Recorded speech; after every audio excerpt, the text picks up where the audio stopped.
throw an interception as well. It was a 36-yard rocket to Allen Lazard in the sport than Aaron Rodgers at the free play touchdowns. So, with all that, coming off an Achilles for the first time at damn near 40 years old, I thought he looked okay.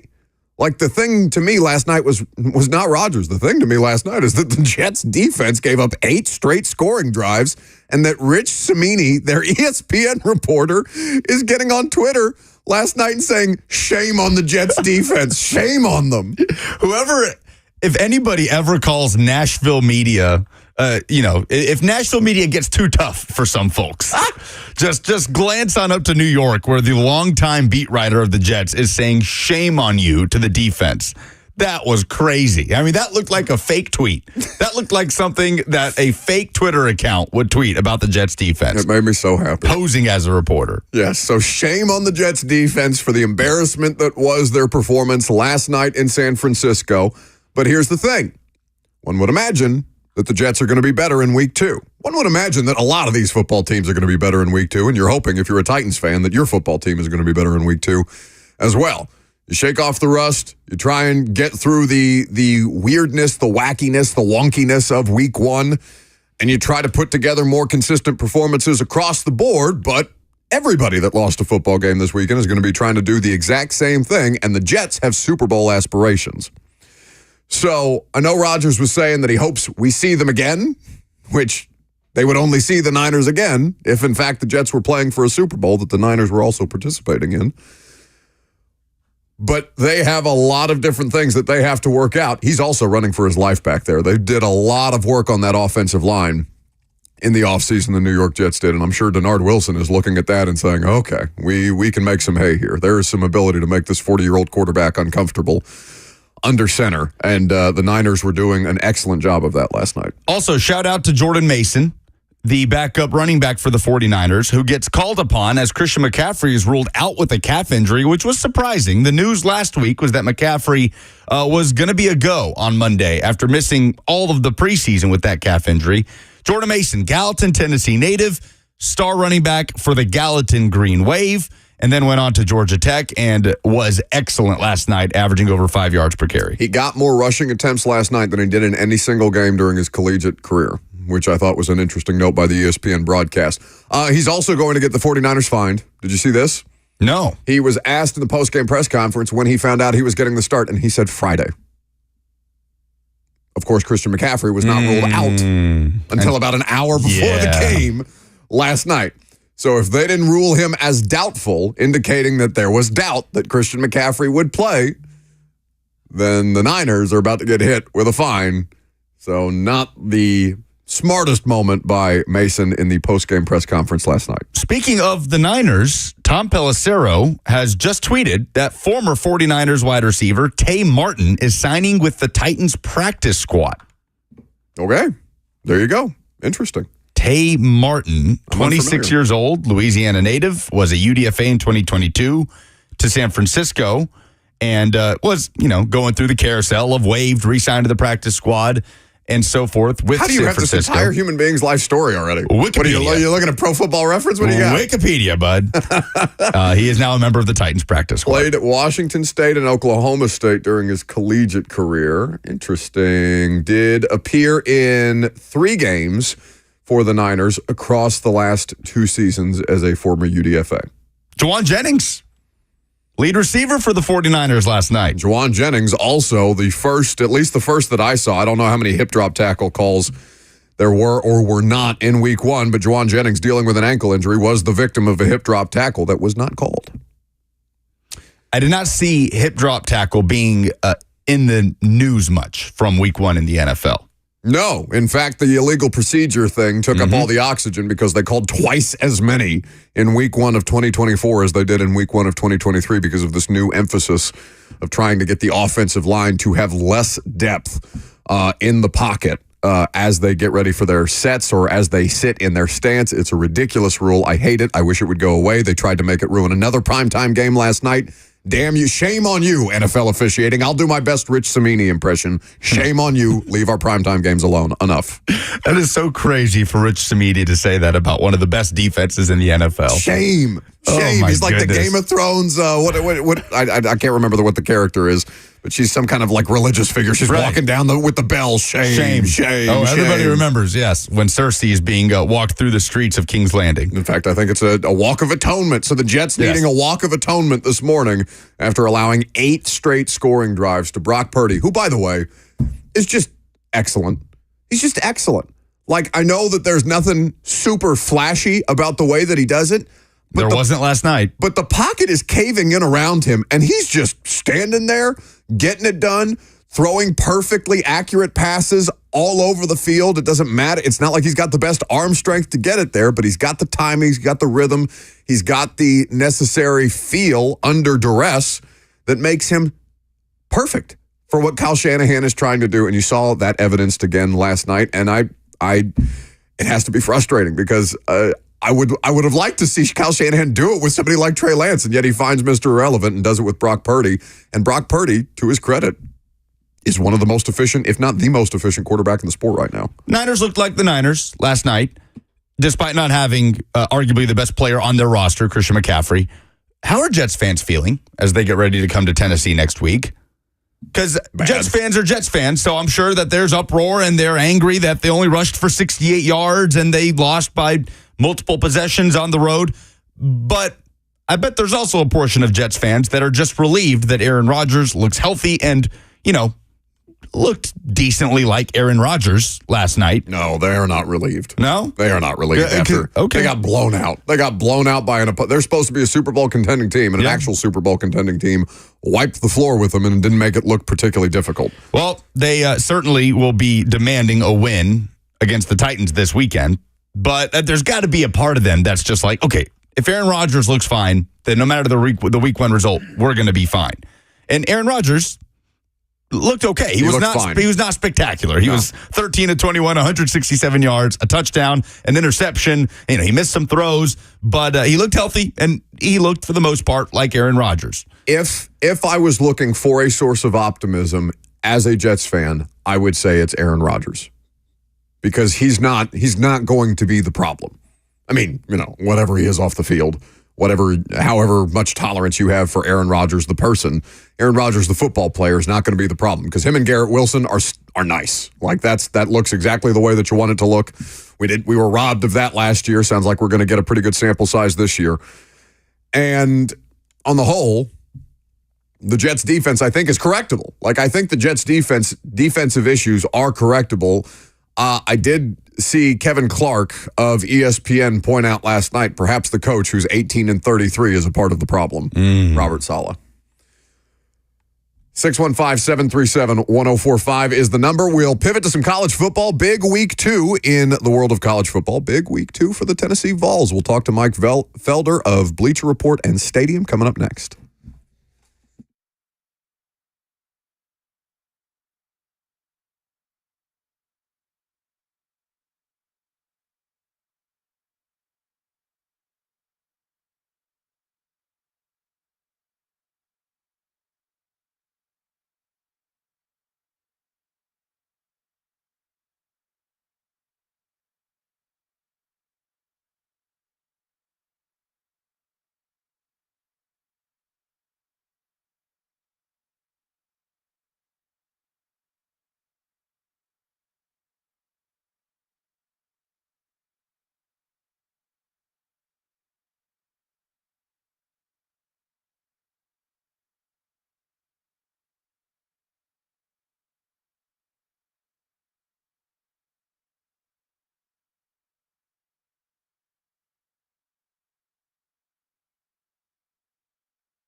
Welcome back to the show. We are fueled by Hattie B's Hot Chicken. Mike Felder is going to join us here in just a second. We'll talk about a big week 2 in college football. Okay, so BVS, what's the vibes? What's the vibes, both of you? Jackson, I've gotten rid of him. I've been threatening him with his job security for weeks and weeks and months, and at this point, I've pulled in Reed because I told Jackson I would do this, and he didn't believe me. But here we are. So Reed has 2 days to figure it out before I do the same thing to Reed that I did to Jackson. Hello, Reed. I'm not off to a hot start. I forgot to hit the go live on our stream. So stream was a couple minutes late today. That's on me. But you told me, and I didn't know that, so you could have gotten away with it, which also makes you better than Jackson at this point. It was all over the chat, so you would have seen it eventually. Excellent. And accountability. That you know what? Growth. There is no BVS, Buck. Are you sure? There's no BVS right now. Tell me what reason there would be. Not an ounce? No, not an ounce. I mean, seriously, tell me what reason there would be from the sample size of the first 2 games to have BVS. Tennessee put in a C+, B- performance on offense. I mean, if I told you before the game, Nico Iamaleava's stat line, what would you have said? A touchdown win, maybe? They put in that performance on offense and won by 41 points against a team that was supposed to push for something in the ACC this year. So no, at the moment, the BVS is non-existent. Well, let's ask Mike Felder, who joins us now, which means it's college football season. I see Mike in my Zoom. It makes me so happy. Welcome back, buddy. It's good to have you. Have you ever heard of battered Vols syndrome, and have you dealt with a fan base that deals with it as much as the Tennessee fans do? Yeah. Obviously, Clemsoning. We come from that. And then you throw NC State, the S word for poo. And that's another one. And so, yes, I am very aware of the battered Vols syndrome. I get it. And guess what? When it's whatever the opposite is of between being a rock and a hard between a rock and a hard place. This is what happened. And guess what? Tennessee was the hard place, and it wasn't going nowhere. They absolutely went out there and smoked them. Was it at all surprising? Because obviously you're familiar with the NC State program. You saw the way that they struggled and labored a bit in week 1, but there was not a huge separation, at least as far as Vegas saw this game, Mike. Not a huge separation between these 2 teams going in. And like Lucas said, it's not like Nico lit it up. This was a well-rounded team performance that just went out there and smacked the Wolfpack in the mouth. Yeah, I just think NC State has a lot of problems. And so this isn't putting Tennessee down at all. I think Tennessee played a really clean football game, which I do think we have to point out that they did play a pretty clean football game. The reality for me is that NC State cannot run the football. Their defense, obviously, when you lose a guy like Peyton Wilson, your defense is going to take a step back. They have no answers on defense. And watching the way that these guys are just running around in my town, in the Crowd Town, baby, and watching the way that Tennessee's wide receivers are running around, and obviously Squirrel, and you look at the rest of the guys, like it wasn't like they were like boom, boom, boom. It was like this play one time, let's go. And that was the part that was interesting to me when you talk about Nico, when you talk about that wide receiving group. I thought the more impressive part was watching Sampson on the ground, because they were able to do that. That was a lot more consistent than the passing game, if you ask me. And then NC State, I mean, I'll put it this way. I don't know if I'm from North Carolina. My uncle went to Western Carolina. They have never once ever in my entire life been good at football. Not one time ever. Ever. Never, ever. And to see NC State struggle against them, I was like, this is going to be a long year. At In the Bleachers is where you can follow him. His Substack, itsfelder.substack.com. He's one of the best minds in college football, and he's kind enough to grace us with his presence. So with that said, Mike, did Saturday's game in Charlotte say more about NC State, or did it say more about Tennessee? And was it enough for you to look at Tennessee and consider them any sort of championship contender in 2024, whether that be just the SEC or beyond? Here's the thing. If I'm Tennessee, I don't want to be an SEC championship contender. You know what I want to be? In the top 12. I want to be in the top 12. And I've been thinking about this. I'm actually getting ready to sit down and write this thing. Instead of doing the timing thing that I was doing on Tuesdays last year, Buck, now I'm doing it. I'm working on Tuesdays. I'm going to do something called the format, because guess what? The thing I've realized about the format, the new 12-team playoff, they don't want Notre Dame to get in at all. Thank God. Notre Dame could be number 1 in the country, undefeated, 12-0. They still have to go to 5.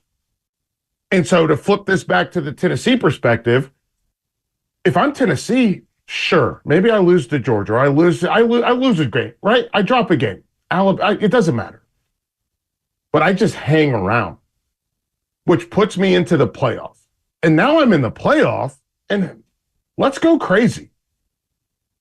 Let's go nuts. And I think that's the part that's been interesting to me. And just realizing like how teams are going to try to scheme game for the play, because the reality is Texas looked amazing this weekend. I don't think they're better than Georgia, but they looked amazing. So if Texas loses to Georgia in Atlanta at the Benz, what are we doing? Texas has to be 5, and Tennessee's just, if I'm Tennessee, I'm like, hey man, I'll be 8, I'll be 9. I don't look, we're good. Let's do it. We lost 1 game this year. Like, it's fine. I'm good with this. So it's going to be really interesting, because on the flip side, you look at across the country, you look at Oregon. Oregon didn't look very good at all, but Boise State did look good. And if Boise State can hang around and be in that, like, they could be a top 10 team. Now they're in. And the same thing with Clemson. Clemson didn't look good in week 1. So if I'm Tennessee, I'm like, yeah, I don't have to win the SEC to have a chance to play for a national championship. And it's probably easier for me to hang around than it is to, pedal to the metal to try to win this SEC title.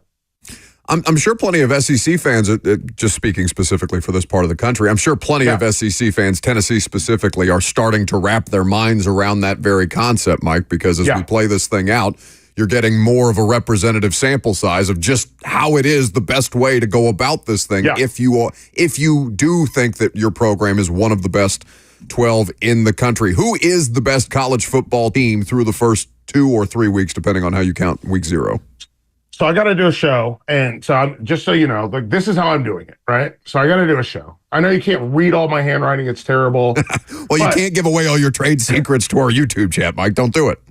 But here's the thing: like, I think there's going to be 3 teams from the Big Ten. Right now, I have 5 from the SEC. That's scary, because Mizzou, who no one is talking about, is a very good football team. But if we have Georgia, we have Texas, Mizzou, Ole Miss, and Tennessee all in there, that's a problem.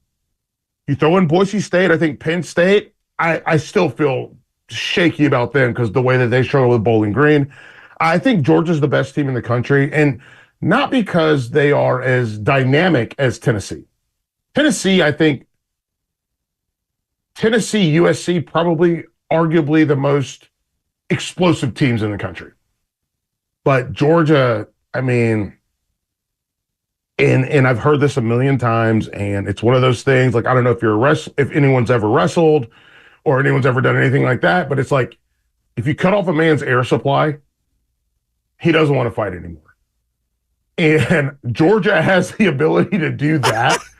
And I don't know. I feel like you don't have to be a wrestler to grasp that part of it, Felder. Point taken.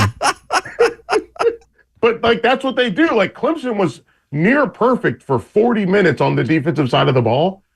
And then all of a sudden it was just like, I can't fight. I'm done. What was it? Is it Green Mile? And when the guy goes, I'm tired, boss. Yeah, like it was just like, no, we tried our best, but like we got 40 minutes into this. There's 20 to go, and I can't take it the rest of the other 20.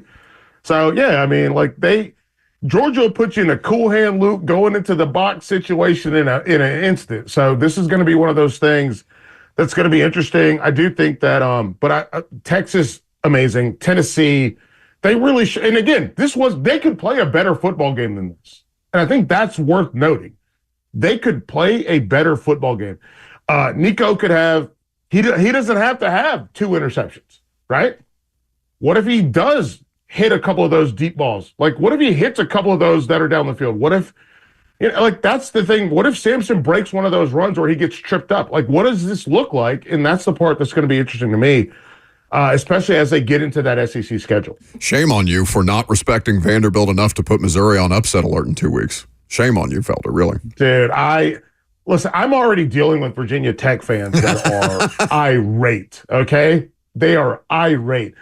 They got sold a bill of goods and went to They went to your town and got their behinds whooped.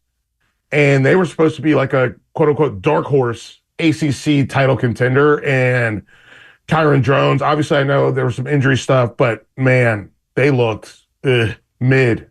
As the kids say, they looked mid. Tough couple weeks for the quote-unquote dark horse ACC contenders. Yeah. By the way, speaking of those type of teams, Missouri's got to deal with Bill O'Brien's Boston College Eagles before they need to think about Vanderbilt. That's coming up on Saturday. Who would have thought this would have been the toughest part of Missouri's schedule? Yeah. But, Mike, you mentioned... I'm hyped. You mentioned Georgia and the way they do choke the life out of opponents. And we've talked a lot in the lead up to the season. We have Josh Pate on the show all the time, and he is of the mind that this could be a purely chaotic college football season, totally up for grabs. So is Georgia dominance in 2024 the one big thing that could maybe hold us back from that type of chaos? That's a good way to put it. I do think that I think it's gonna be chaotic because I'm doing radio all over the country, and there are still people who don't listen. I'll be honest. When I did my first show for Bleacher Report this year for the football season, I still was trying to think of it as top 12. Top 12 doesn't matter. You got to throw your Power 4 teams into the top 4. They get a bye. So there's a ton of people that still don't understand the format. And so there's just the idea of understanding the format is a start.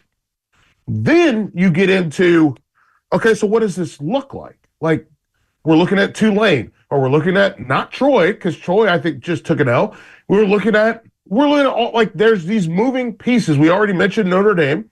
So, yeah, I don't think the chaos is because of the portal. I don't think the chaos, although that's a big part of it, I don't think the chaos is because of the portal. I don't think the chaos is because of the conference expansion. I think the chaos is because of the format. And then the other things are symptom of this kind of disease.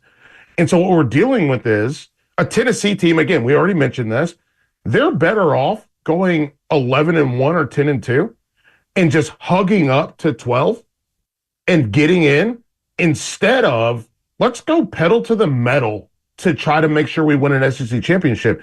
But the same thing, like if you look at Oregon or you look at, like, realistically in the Big Ten, yes, we have undefeated Penn State, undefeated Ohio State, undefeated Oregon. And we're like, how do you reconcile all this? Iowa just took a loss to Iowa State, but Iowa's still in the running because that game doesn't count as a conference loss. So they can still, in theory, navigate this whole situation to be a player. And so that's the part to me where you find the chaos is all these like little things. Clemson got destroyed by Georgia. And guess what? Doesn't matter because they could still win the ACC over a Miami team that destroyed Florida. And all those things, especially now, because you guys are doing this in the SEC, ACC, there's no divisions. So the best two teams go. So we'll see what happens. And someone from the Big 12 has to go. Someone from the Big 12 has to go. Somebody. Anybody. Kicking and screaming. Really Is that a 9-3 Oregon? Not Oregon, Utah. What if it's a 9-3 Utah that ends up going 10-3? They'll probably be ranked, 17, 18? Which means they're going to be 4. But that also means whoever's 11 or 12, goodbye.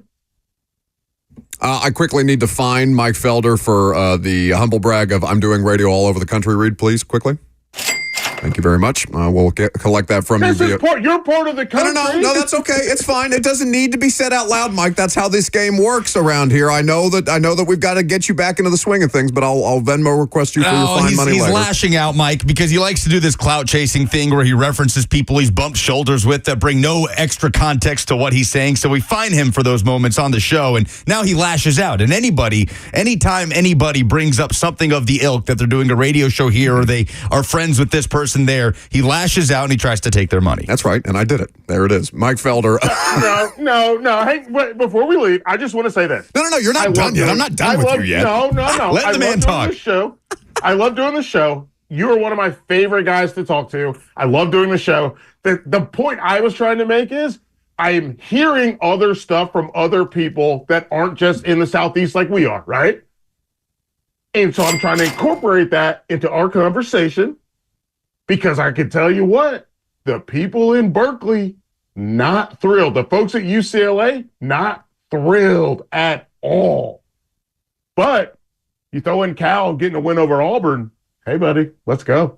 He did it again. I think we're well within our rights to fine him 3 times based on how this segment is going with Mike Felder. Thank you very much, Reed. Not a ton of matchups between ranked opponents this coming weekend. In fact, Arizona and K-State, I think, is the only one between 2 ranked opponents so far this week. Boston College and Missouri. That's right. The Eagles BC's ranked now. Snuck in. That's right. Okay, so from a tactics standpoint, Mike, the most interesting game on the board, outside of ranked opponents or not, what are you honing in on this week? Alabama, Wisconsin. Yeah, I was just about to ask you. Yeah, I Wisconsin, obviously, they're low, they're slow, they go, and they're going to fight hard. And I'm really interested to see what this game looks like under Kalen DeBoer. We saw them, they struggled a little bit against South Florida. And then they open it up, but I want to see what this game looks like. They're going to Madison. Madison is not an easy place to play. Like just a fact. It's not an easy place to play. It's at noon. It's hard. Like it's a hard place to play at. And they, I remember when I was at UNC, my freshman year, I didn't travel to the game, but my teammates came back and they were like, so what they do is they set up all these chain link fences down their main drag, and you can walk with your beer behind the chain link fence from bar to bar to bar to bar. And then they were like, and then we're driving the buses down the main drag, and they were throwing beer bottles at us. And they were like, this was terrifying.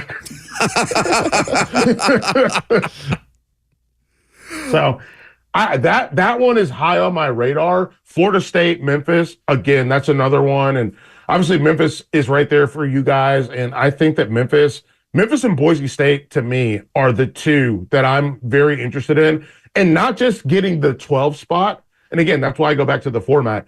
Memphis going undefeated or Boise State going undefeated, they could be a top 10 team. And that can be a real problem as we get into maybe a Power 4 team isn't quite in that top 12. So if Boise State is 9 or Memphis finishes up there, because they played a battle against Oregon, Boise State did. If you end up in there, now you're doubling up on spots, and I think that's an interesting one. So I like that one. I am obviously you mentioned unranked, but ranked BC Mizzou is going to be really interesting, and Notre Dame, Purdue. Boy, what does that look like? I don't know, but I hate them both right now for different reasons. I don't know what it looks like. Like this is going to be. I mean, it's not just a rock fight. It's going to be one of those things where you just like, why? Can't wait to witness that. Can't just, God, there's nothing worse than Notre Dame, especially in the early part of the season where there's actual expectations for them. But they're forcing them in. Like they're like basically the SEC, the Big Ten, the ACC, the Big 12. They are boxed in. Notre Dame is boxed in. They have all their sports in the ACC. The Big Ten wants them to add to the revenue, but the ACC is like, yeah, but you're already here. And we need you to save our league to like galvanize things, keep Florida State in. By the way, Florida State 0-2. Guess what? You know what you shouldn't be doing if you're Florida State? Trying to get out of the ACC. Yeah. Because if you leave, you know what's coming? Trouble. At In the Bleachers is where you follow Mike Felder. At itsfelder.substack.com is where you can read all the smart words that he's writing about the sport of college football. There's nobody better or brighter in this business than Mike Felder, and I appreciate his time as always. It's good to see you, buddy. Welcome back. It's good. And by the way, stay tuned because today on the Substack, I am going to talk about a life hack for parents that have boys and how to stop pee on the floor. Wow. These are the important things. These are the important things. This I sounds was like just thinking about that this morning. How do we get him to stop doing that? which is weird, Mike, because he doesn't have children. I don't. I'm just saying it's a good life hack. I learned it because I had to go to the bathroom at night and I'm like, I don't want to turn the lights on. I figured something out. I think this can work for the boys. Okay, excellent. Let's hear it for the boys. For the boys. That's not been said anywhere else on any other platform. I think we just made point. that up. I think we just made that up. Let's get to trademarking it. At In the Bleachers is where you follow Mike Felder. Thanks for stopping by, Mike. See you guys. All right, coming up next, we will talk about the things that made us say, oh no, in sports this week. I'm sure Will Levis is going to make an appearance. I'm Buck Reising. It's 104.5 The Zone.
That's right.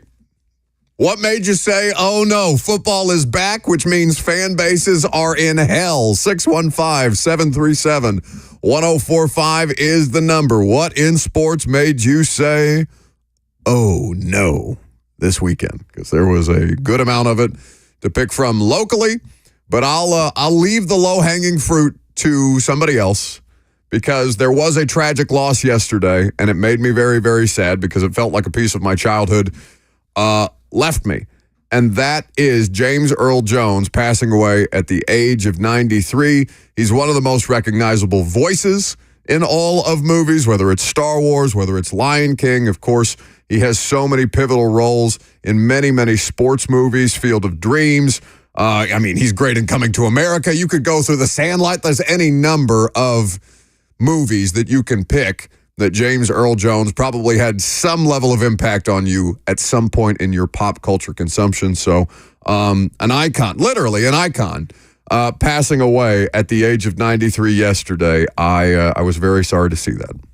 A life well lived. 93 years old. I don't think I want to make it to 93. Getting old looks like hell. It looks awful. I'm targeting about 68 right now. Once I get to 68, you have my permission to pull the plug. Okay. Great. Good stuff. Rest in peace, James Earl Jones. What's yours? My very ungraceful pivot. My oh no of the weekend is Billy Napier, once again. Because Billy Napier, after his freshman, former five-star quarterback, threw for over 400 yards against Samford. And I know it was Samford, but like the conversation we had with Nico Imaliava against UTC, ball placement is still ball placement, regardless of who you're playing against, whether it's against the Samford Bulldogs or if it's against Air in practice. DJ Lagway did things against Samford that we've never seen Graham Mertz do in the SEC or in college football. So my oh no is Billy Napier, Florida head coach, saying that he is going to move forward with both Graham Mertz and DJ Lagway in this Florida offense, essentially saying that Mertz is still the starting quarterback, but Lagway will be utilized multiple times a game. I understand that it's a difficult thing for coaches to do because you want to do what feels like gives you the best chance to win. But here's the thing. Florida's schedule is about to get insane. It is about to get to the point where it's the toughest schedule in all of college football. And I understand the logic of doing what gives you the best chance to win this Saturday against Texas A&M, next week at Mississippi State, and then UCF, and then Tennessee, and then Kentucky, and then the final 5-game brutal stretch of Georgia, Texas, LSU, Ole Miss, Florida State. But Billy Napier, do the thing that will keep you your job, and that is any semblance of hope for the future and for this offense, and all of that rests on the shoulders of your former five-star quarterback, DJ Lagway. Florida will not be doing any winning, any meaningful winning this season. His only chance is to give Florida fans and Florida brass something to hinge hopes on, and that thing will not be Graham Mertz at any point this season. And to do this fence-sitting thing where he says, no, we're going to play both, I think it's a mistake, and it's my oh no of the weekend. I would like him to continue to do this stupid stuff, like somebody in the YouTube chat suggests. Marciano says, Lagway to Notre Dame, speak it into existence. I'll take him as a transfer. Oh, sure. And look, I'm not going to complain about Florida making dumb decisions and continuing to be incompetent and irrelevant. I am highly enjoying it, but just watching it from afar, I say, oh no. 615-737-1045 is the number. What in sports made you say, oh no, this week? All right, Reed. My oh no is Daniel Jones. Oh. This came out, I saw this on Twitter from Bleacher Report. Daniel Jones has now thrown more pick sixes than he has touchdowns since signing his 4-year, $160 million contract. That's a lot of touchdowns to the other football team. Oh, no. Do you know what that number is, Reed? Do you have that in front of you? How many pick sixes? 3 pick sixes and only 2 touchdown passes. No. That's worthy of the TikTok drop. Do you have the TikTok drop back there anywhere? Woo! Man. Goodness. Since the start of the 2023 season, Daniel Jones has thrown 2 touchdown passes and 8 interceptions. Now, he's played 7 games. That's in 7 games. I don't care. But my goodness. I think I might have mentioned this on air yesterday. Our friend Madeline Burke from she's the Giants team reporter. She's out here tweeting Giants fans to do better. That's a fine read if you could. That's not a fine. Oh, my good friend Madeline Burke. She is our good friend. You met her at the combine. I've never once met her. Oh, that was ever, this year. You once. didn't go to the combine. And you probably couldn't tell me a single thing about her other than that she covers the Giants. Well, sure, but That's right. it's like I couldn't tell you a single thing about you. No, that's just not true. We've been working together for 4 years. You know way too much about me. I don't think that's true at all, unfortunately. So the Giants fans, did you see Daniel Jones leaving the game? Like walking to his vehicle? There's Giants fans waiting on either side of, a fenced-in situation to wait for players to get their autographs. Perhaps you wanted a Dexter Lawrence autograph because he's excellent. I hope somebody good trades for him at the deadline because he was an absolute menace on Sunday for the Giants to no avail. Daniel Jones getting yelled at from Giants fans. Hey, Danny, I need a mill. Give me a mill. And booing him viciously. Ooh, tough scene. All right, 615-737-1045 is the number. What in sports made you say, oh no, let's go with Derek, who works in fuel transportation. Hey, Good Derek. morning, Buck. Good morning. How are you? Oh, not too bad about yourself. Good. Let's get the pleasantries out of the way. My old no this weekend that Colorado got mollywopped by Nebraska. And then on top of that, the quarterback just threw his O-line just completely up under the bus. So that's my old no for the weekend. It's a good one, Derek. Yeah, great submission. So, Shadur Sanders got mocked to the Titans before the season started. How we feeling about that one, even as a hypothetical? Because they're antics, right? I'm not being dismissive of him by saying that they're antics because he has some antics to him. So does Dion, right? That's a part of who Dion is. That's a part of who Shadur is. He's very comfortable throwing his teammates under the bus. He is. There seems to be a bit of petulance about him. Shador? Yeah. Where he's leaving the game, he's going into the locker room early when they're clearly, because they did get smacked by Nebraska. I mean, for context, after the game, he's being asked about the game and his performance, and he asked the reporters, like, let me ask you, how many times did Raiola get touched? Right? And then he kind of went on about how much harder it is, and he's right. Yeah. But it's not the type of thing that you want to be putting out in public for your offensive line to be sitting back in the locker room and hearing secondhand. It's just... those are the guys protecting your physical well-being. You could argue that they're not protecting his physical well-being which is, I think, his point. But that level of toxicity does not need to exist. I didn't hear Tannehill outing Andre Dillard at any point throughout the course of the regular season. There's plenty of quarterbacks who have had bad protection before. You get through it. You be a leader. That's the job. They got Colorado State this weekend. Oh, revenge. That was a triple overtime thriller last year. That was a lot of fun last year. So we'll see what happens. Let's squeeze one more in. How about Jordan, who's a service tech? Hey guys, how you doing? Good. Hey, so my Oh No Sports of the Week goes along with the Daniel Jones thing. I saw on a video of fans burning his jersey, and they just seemed to couldn't get it lit. I don't know if you guys have seen it yet, but it's pretty funny. Reed, have you seen this? They were using the Pam vegetable spray to try to get it lit. That's incredible. Giants fans can't win for losing. Tough scene. All right, that's what made us say, oh no, this week in sports. Coming up next, we'll take a look at the Heisman Watch. Also, Ben Jones, former Titan center, will join us. We'll see if he has any words of wisdom for Will Levis after a shaky Week 1 performance. I'm Buck Reising. It's 104.5 The Zone.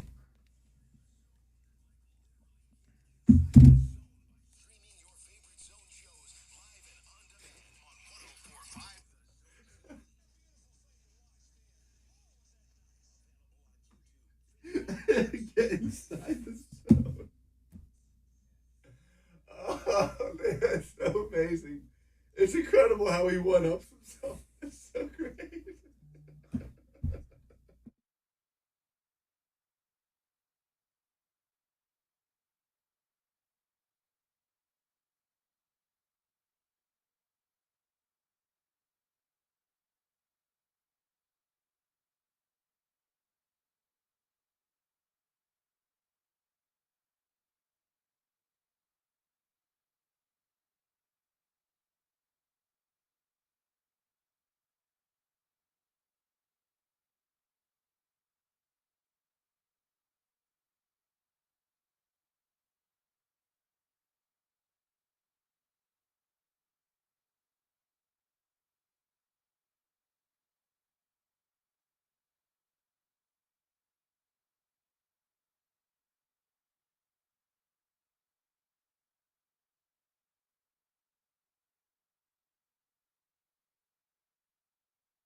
11:03. Good morning. I'm Lucas Panzica from the 104.5 The Zone Studios. Week 1 in the NFL wrapped up Monday night. The 49ers beating the Jets 32-19. Niners running back Christian McCaffrey was ruled out with a calf injury during pregame. Backup running back and Gallatin native Jordan Mason filled in 28 carries for 147 yards and a touchdown. Aaron Rodgers, in his first game since the 2023 Week 1 injury, went 13 of 21 for 167 yards, a touchdown, and an interception. The Jets will turn around in a short week to play the Titans at Nissan Stadium on Sunday. For all your foundation repairs and waterproofing needs, visit USSTN.com. Breaking news at once on your home for the Titans and Vols. This is 104.5 The Zone.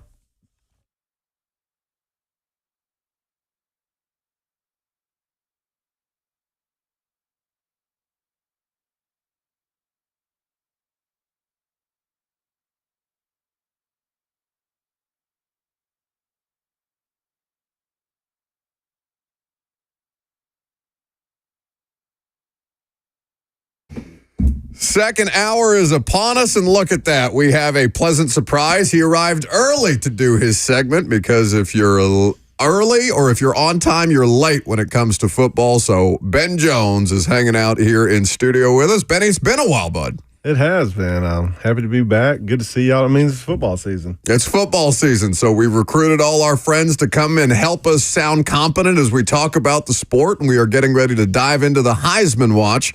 I'm sure Ben is excited with where things are headed for the Georgia football program yet again. We will dive into that. 615-737-1045. We will also get his thoughts on that Titans-Bears game. I have many. I'm sure you do too. Rough day. 615-737-1045. F&M Bank Chat also at your disposal. Facebook, YouTube, Twitter, and on Twitch. How you feeling about the dogs right now? Dogs are looking good. Dogs look good. We got a tough schedule, so we got the mighty, I think the Wildcats this week. Is that who we got? On the road, and they did not look good on Saturday. So that means they'll look good this week. So No, you don't get to do that. You don't get to do that for after winning Look back-to-back at him. national championships. Look at him. hey, it's a big game for Twiddling them. his thumbs It's in a here. big game for them. They got our backup quarterback there as their starting quarterback. He didn't have the best game last week, so you know he's going to have some juice about him. But at the end of the day, Georgia's going to win. Well, that is the consensus thought, and understanding where Georgia football is right now, a lot of it based on Carson Beck coming back and you know, performing up to expectation.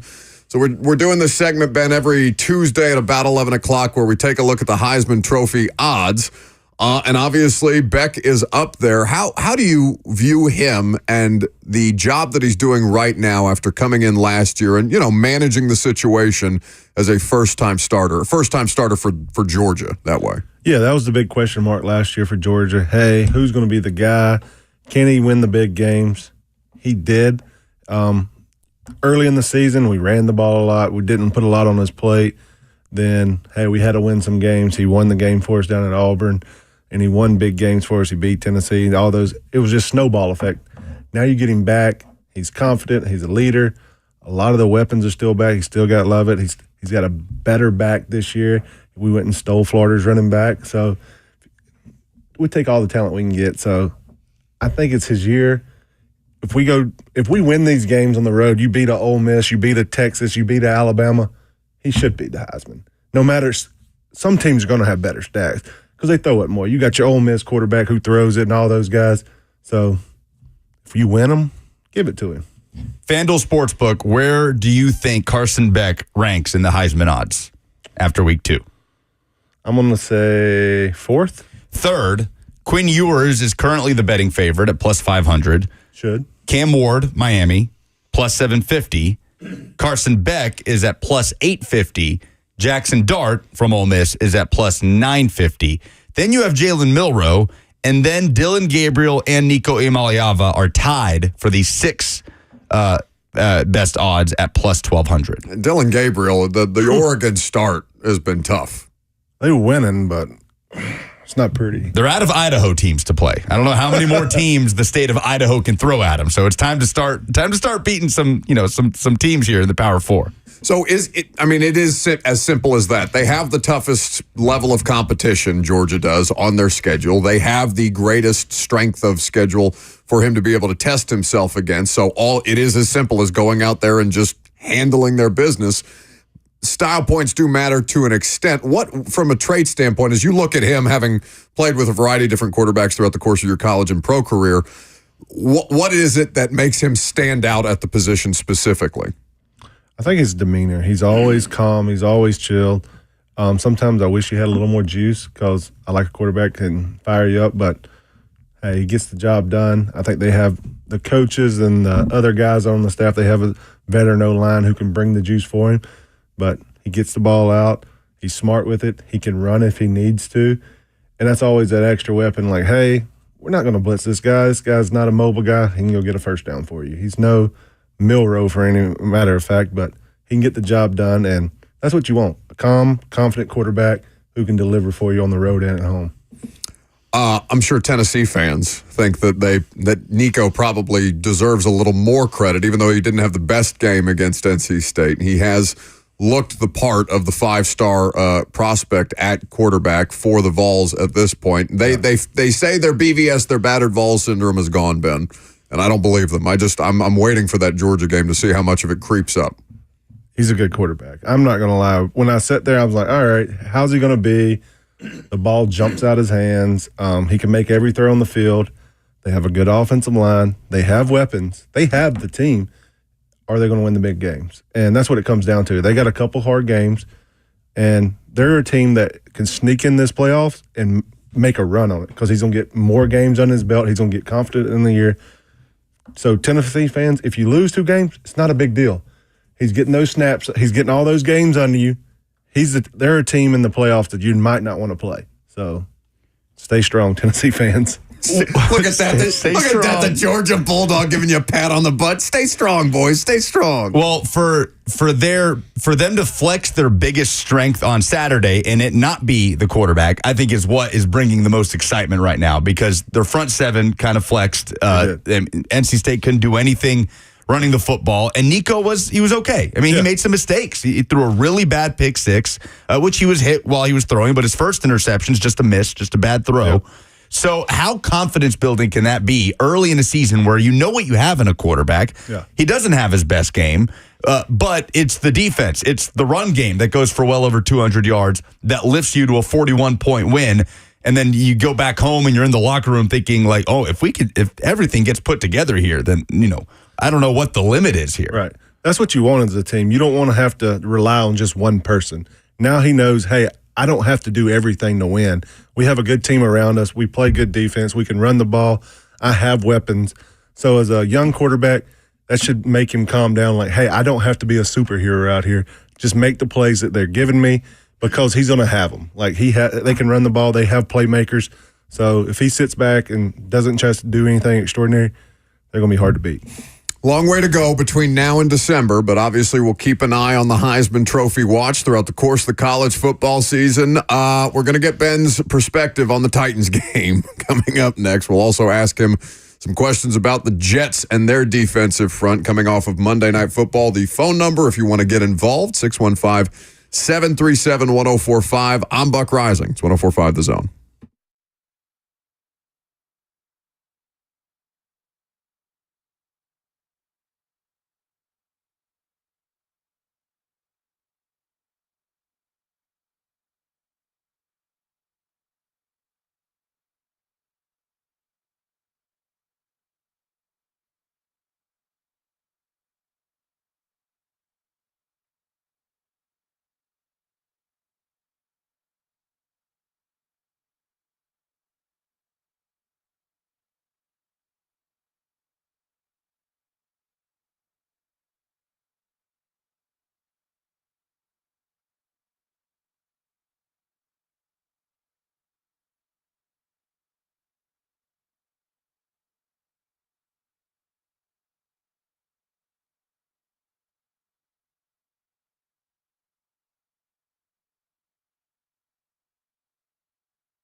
Welcome back to the show. We are fueled by Hattie B's Hot Chicken. Former Titan center Ben Jones is in studio with us. We are happy to take your phone calls. If you got questions for Ben, we can take them. 615-737-1045 is the number. You want to talk about this Bears game now?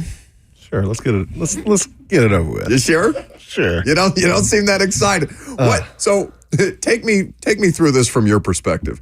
Because I have walked into a lot of sad boy locker rooms before, Ben. Yeah. Okay, a lot of losing locker rooms. You know, anybody covers wins, anybody covers losses, right? You see, you run the full gamut of emotions in an NFL season. But as a player, when you lose a game like that, how do you even process it? And I don't know that because the Titans have lost games before, and you guys have won big games, obviously.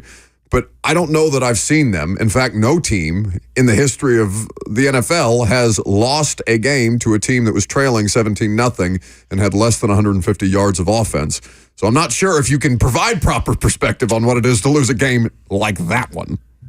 Yeah, that's when it's hard to walk in there as an offensive player. You walk over there to the defensive side, you shake every one of those guys' hands and be like, man, we're sorry. Y'all played your tails off. Hey, if y'all keep that up, we're going to get it fixed. Like, because they played lights out. That's Defense. Yes, no doubt. The defense did their job, and as an offensive player, you feel terrible. Like, it snowballed on them, and that's part of momentum in the NFL. Once it's going, you can feel it. You're trying to make the next play, and it doesn't happen. Then you start reaching, and turnovers happen. It's a terrible feeling. Like, you see the light just closing in, and you're trying everything. You're hollering on the sideline. You're trying to do anything to bring a spark, and it just didn't happen.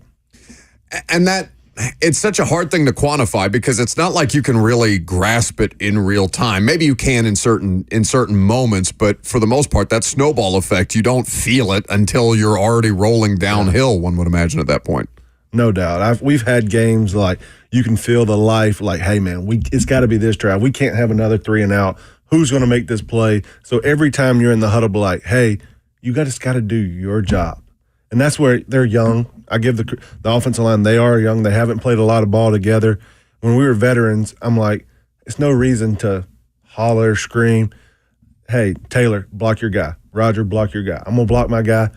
Give Derek the ball. Let him do what he does. Derek, don't try to hit a home run. Let's just get the first down and get the drive started so we can take a breath. After you do that, all right, let's settle down. Let's make a play. You got good guys. It's not like they don't have a bad roster. They have guys who can make plays, and it's not like they're outmanned. We've had teams and stuff in the past where you were outmanned out there, and that's what it comes down to. Just, hey, control what you control and don't do too much. So on the flip side of that, because I remember when Saffold first got signed, he struggled. Like Yes. it was not easy for Roger, and I remember him like trying to explain to us because of course we were walking in the locker room being like, "Hey, what's the deal? You're a really good offensive lineman. You should be better than this."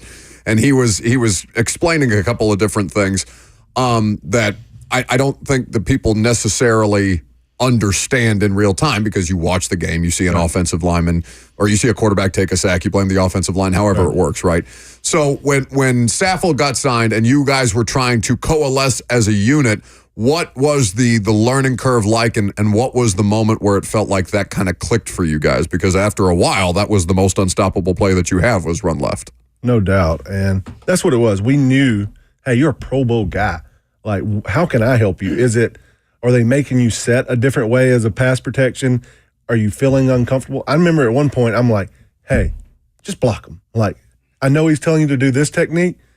I'll take the blame for you. I'm like, hey, I told him to jump set. Hey, I did this. Like, at some point, you have to have a leader on that line and be like, hey, I'm going to take the heat for you. Just block him. Because if you win and you block them, they don't care.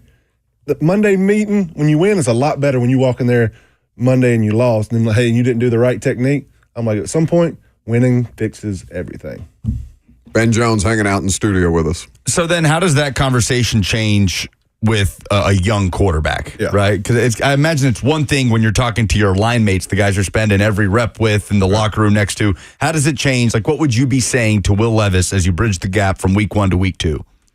Hey, you don't have to be Superman. We have guys around you to make plays. We're going to give you the opportunities for you to succeed. Hey, we got to do better protecting, but we need you to make these throws when we need them. Hey, if you give us a 0 on the board for turnovers, we're going to win games. So just, hey, you don't got to be Superman this year. You have weapons out there. You have 2 good backs. You have some receivers now. Like, hey, let's take care of you, and you don't have to be the guy no more. Like, just be the facilitator. What's the discourse like with the play caller as an offensive lineman, Ben? Because Callahan, I don't know how well you know Brian, since he's been obviously in the league for a long time. This is a football family, of course, so he's a lifer. But with him, he kept bringing up the idea that it was difficult for him to get into a flow as a play caller, and I'm wondering what the conversation is like with an offensive coordinator. This is obviously a head coach, so a bit different. Yeah. But with the offense on the sidelines, when you come to the sideline, when you've got the surface in front of you, when you're making those corrections, what's the dynamic kind of like there? Yeah, I know, like, in the past, like, when we had Keith Carter, I know he was like the run game guy. Then you had Art, who kind of had his hand in the run game, and he did all the pass game, and, like, Todd Downing did the red zone. So it's so many guys are trying to, hey, I'm trying to get this play called. They're all giving him ideas where sometimes, like, you have a Shanahan, he runs the show. Like, I don't care what anybody tells me, I'm calling this play. Like, everybody else is like, yes, sir. They do all the brunt work up front, so this is his first time calling, so he's got to get in a rhythm. And that's the thing. Like, it took Art 6 or 7 games when his first time calling. We were not good. Oh, that Carolina game, Ben. I'm still mad at Arthur for that. I was concussed that game. I didn't play. Look at you. That's one of the few I can't pin on you. No doubt. We started out 2-4 that year, and finally he got in a rhythm by, like, hey, we're going to go no huddle when we get a first down. We're going to take the defense so they can't give us exotic stuff. So I'm going to make it very vanilla, but we're going to have our whole playbook up. So we had to learn a million terms, and we knew what they were going to do on defense to get our playmakers the ball. How can we give AJ the ball when we know we go no huddle? They're going to be in 2 or 4, cover 2 or cover 4. Like, hey, you can get this guy in space. Or, hey, they can't get exotic blitz on 3rd down when we go no huddle. So we don't have to block the extra guy in there. So we found a way that worked for us, and it made him confident because he was like, hey, we're going to get on the ball and do this. And that's the thing. He's going to get in a rhythm. It takes time as a play caller. You got young guys, and you're trying to make everybody happy. So I got faith in them, and it just takes time. It's a long season. Well, and that point too, right? The idea of growing as you go throughout the course of a season, because it's not a finished product once training camp ends, right? That process continues, and you figure out how much of the install you can actually run once you put it into practice, not just in practice, but in real live game reps. So for people who are looking at the offensive line, because we have talked about them a little bit, but it was not a good day for J.C. Latham and Peter Skoronski in particular. They had some nice plays in the running game, more specifically in the first half, but in pass pro, those two specifically struggled. But when you watch those two in particular, what are you kind of seeing from them right now, and what gives you confidence about them that this is going to be at a unit that improves incrementally throughout the course of the season? Yeah, they're there for a reason. They have the talent, and when you talk to Taylor back in the past, his first 2 years wasn't great pass pro, but it's a learned art. You get comfortable with it. Run blocking is effort. Like, if you run the ball good, it's because you care. Like, you're out there grinding them out, and you care about it. Like, run blocking is not pretty. Pass blocking, you got to have it's an art. Like, hey, I know I'm going to change up my pass. I'm going to change up my set this time. I'm going to get back on this angle. You can't throw a fastball every time at left tackle because those guys are unreal on the edge. So he's got to know, like, Peter, hey, I got to go get this guy this time. So Peter's got to go get that guy. So it's just the fact that they got to work those things out together. And the more reps you have on pass pro together, the better. I still like giving Taylor hell about them almost drafting Laramie Tunsil. I know they ended up going with, was that the same draft as Conklin? Jack's year. Yeah, that was Jack's year. Taylor getting all in a huff about, I don't play right tackle. Blah, blah, blah, blah, blah. Oh, well, yeah, that's Taylor. He's left-handed. I'll give him credit. He can't play right-sided. He's only one-sided. We talk a lot about the improvement from week 1 to week 2, and Brian Callahan talked about it yesterday, sometimes the biggest jump, and that's every level, right? You're coaching high school ball now. High school coaches talk about that all the time. For the offensive line, especially a group that's really playing together competitively for the first time, how much growth can you see from that first game playing together in the regular season to the second? Yeah, you know what we struggled on. We're going to make it simpler for them. Like, hey, this is what we're thinking on 3rd down. Like, hey, is this a guy that I can go get? Like, you're playing the Jets. They got some good guys up front. But, hey, they ran the ball well last night. The 49ers did on them. So, hey, let's get the 3rd and short so we can take advantage of doing some jump sets and being flat on our set so we don't have to sit back and pass off these games where those guys are really good. So if you're in 3rd and long, it is not fun for an offensive lineman. You want the ball to come out quick. They're not jamming them. They got good corners, so let's get in 3rd and 4 and less, and it helps the O-line a lot. Were you surprised to see the Jets defense look that way? I know the Niners are good, and Shanahan is just scheming ways to beat them as much as anything. It's not that they're outright winning, just solely winning up front. It's that they were being out-schemed. I think Joe Buck made the point on the broadcast that Kyle Shanahan would probably rather win that way with Jordan Mason than with Christian McCaffrey in a full arsenal. Because he can. Especially because he's doing it against his former defensive coordinator. I'm sure Kyle Shanahan takes great pride in that. Absolutely. Yeah, I thought when I'm sitting there looking at them, I'm like, hey, the Jets are going to get after these guys. They're usually known for that front four, stopping the run, getting after the passer, which they really didn't. They ran it on them with ease, and that is not the Jets defense that we saw the past 2 years, and they're going to have a little fire this week. I hope our boys, they better bring it because those boys are getting ripped up there right now because they are their standard of their defense, and they take pride in that D-line and how they practice and how they dominate offensive line. So we better strap it up and be ready this week. Have you played against Quinnen Williams before? Oh, yeah. What makes him unique as far as interior guys go? Because there's a lot of good interior players now, but Quinnen Williams is, I know the offseason rankings don't necessarily matter, but there is no question he's a top 3 inside the defensive lineman. You take Jeff, then say bigger.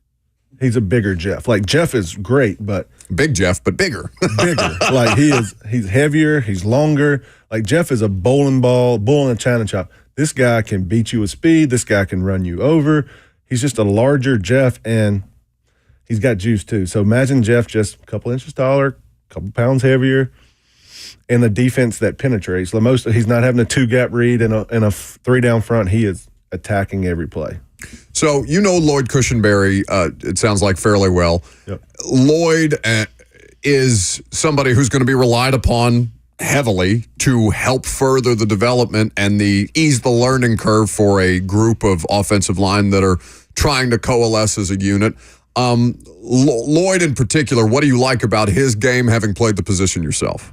Yeah, he can do it all. He can run block, he can pass block. For his sake, he's got to be the guy in that room that everybody comes to. Like, hey, when stuff's hitting the fan, he's got to be the calming element. He's not a holler. He's not a get in your face kind of guy. He's a guy that they can trust and like, hey, we can fix this. Like today, Monday, Tuesday, he's the one who's got to put his arm around them in the locker room. Like, hey, you want to grab a couple extra minutes of him before meetings on Wednesday? Like, hey, you can do this. He's got to pull like 5 or 6 clips for him and be like, hey, this is what you got to do. You got to do it all game long, not just, hey, pick and choose one play. He's just got to bring guys along because it's going to be ugly on some days when you're sitting there and watch tape. Like, you just got to bring that morale in the room and bring everybody along. Former Titan center Ben Jones hanging out in studio with us. We're talking about what happened between the Titans and the Bears and how it can be, or at least try to be, prevented against the Jets.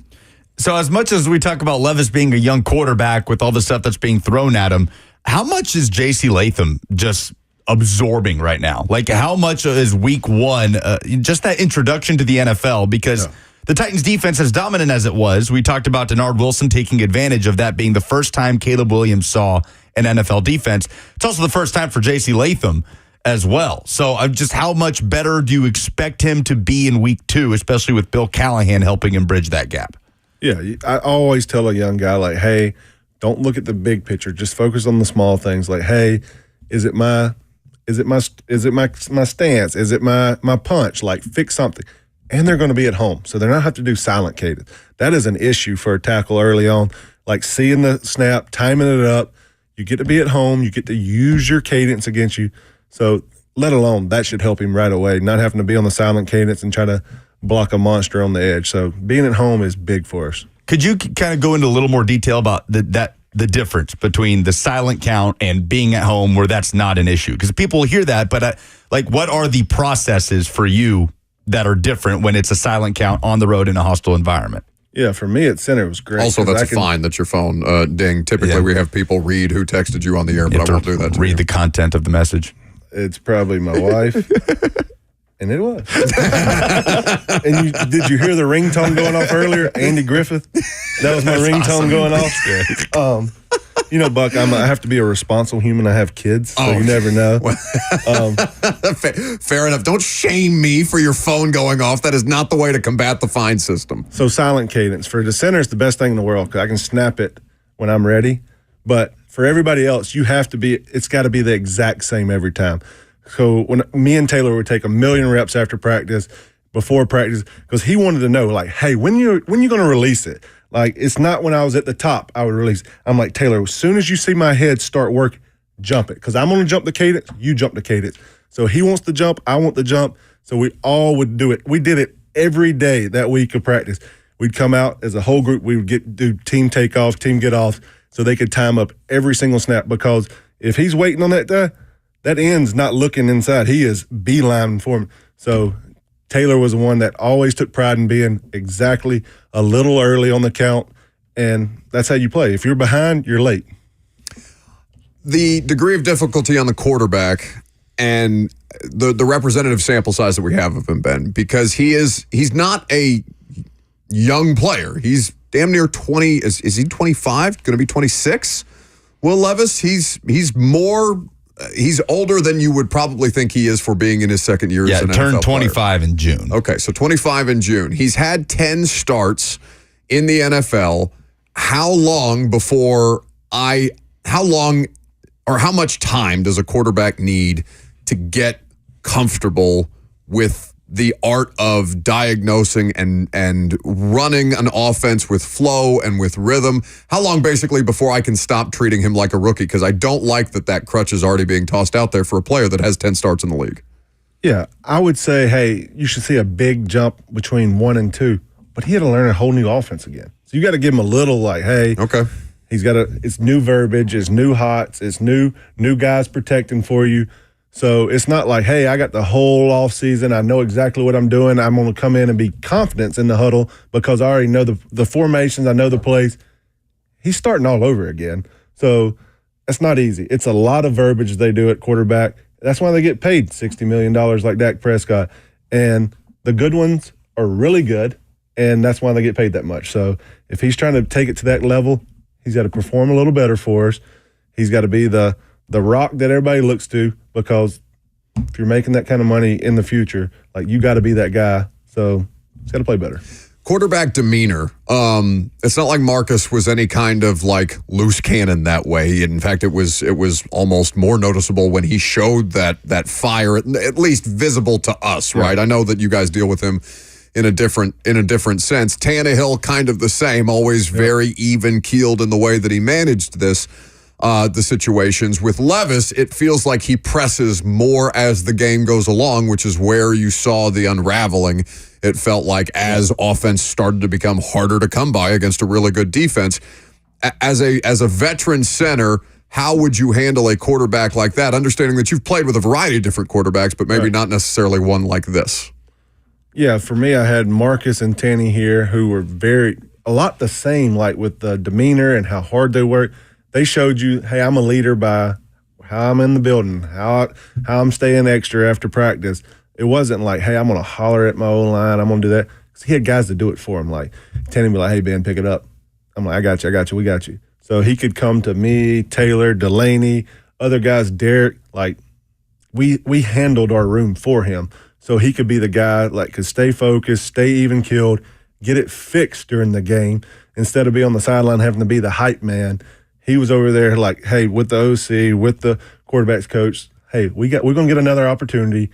We're going to make a drive, and we're going to win this game. So he was always that way, no matter if it was the first play or the last play. You hardly ever saw Tannehill on the roller coaster. Well, it's just the idea of understanding how to delegate, right? Yeah. Like it's in any managerial role, for a lack of a better term, you got to lean on the people around you who may have a different level of expertise or may have a different level of comfort with that specific situation. Because, I mean, the thing that stands out to me, Ben, about the locker room is guys are always going to smell out if it's inauthentic, right? If you're going over the top to try and, and maybe it's coming from a place of genuineness that you're trying to force yourself into a leader role or trying to do too much, for lack of a better term, but there's probably some art in delegating in a locker room that people don't necessarily understand. Yeah, you have stripes to it. You have different ways, and that might be his MO. Like, Sure. I don't understand. Like, some guys have that fire. Like, Brady was a guy like that. Manning was a guy like that. But you have a lot of guys who do it the other way. So it's no wrong or right way. If he's going to be that guy, he's got to do it every week. And because if it's just sporadic and stuff, and when it's not going well, it doesn't take well from the O-line. But I know, hey, if this is what you are and we're not playing well, you're going to be the juice, that's fine. You just better bring it every week. Former Titans center Ben Jones has been kind enough to hang out in studio with us. Before you go, got to ask you about your time and what you're doing with Ensworth right now. Coaching a little bit under Tim Hasselbeck. I know Matt is part of that staff. I saw you post something on your Instagram of you and Matt and a couple other coaches sitting on top of a press box. It's half an NFL roster. Some play sheets in front of you guys. Yeah, man, it's cool. I mean, as somebody that spends a lot of times in high school press boxes, all sorts of conditions, all sorts of different situations, especially on the road. I love seeing you post that. How much enjoyment are you getting out of that? And you guys are off to a pretty nice start, 3-0, headed to Knox Catholic this weekend. Yeah, it's the rawest form of football. Kids love it. They care about it. They want to be coached, and they're trying everything in their power. Like, hey, can I do this? So it was me. I was like, hey, I needed to scratch a little itch. I want to go out there and help in the community. And Tim's wife led the Titans Wives Bible study, and Tim's been great to me. Like, I'm like, because it is a transition out the league, and I'm like, hey, what do I need to do? I want to scratch that itch with football, and he's been great to me. He's like, hey, come whenever you need. Like, if you want to be here 1 day a week, 2 day a week, every day, like, it's up to you. I want you to be here when you want to be here, and so it's been great. And every week I'm like, I might come an extra day. I might come a little more because I don't want to let anybody down. That's how I was with the Titans. I wanted to give them my all, but I have kids at home and I want to coach all their sports too. So I'm trying to delegate all my time and make sure I'm there for pickup and there for the kids, and because I don't want to let them down on Friday nights either. So it's been a good balance of trying to get it all figured out. I love that for you, buddy. That's awesome. Well, we'll find things for you to do this football season if you find a little extra time amidst being a responsible parent and of course a high school football coach and everything else that you're doing. Also, the Players Lounge show specific to the Georgia Bulldogs that airs what nights? We do a recap on Sunday nights, and Thursday night we do the leading up game. Okay, so Sundays and Thursday nights you can subscribe to YouTube. It's a really fun cast of former SEC athletes talking ball. It is about as just straight distilled football as you can get, and I would highly recommend it. It's good to see you, bud. $2. Good to look. It kind of trailed off there with Lucas, though. He's over there on his phone. Lucas.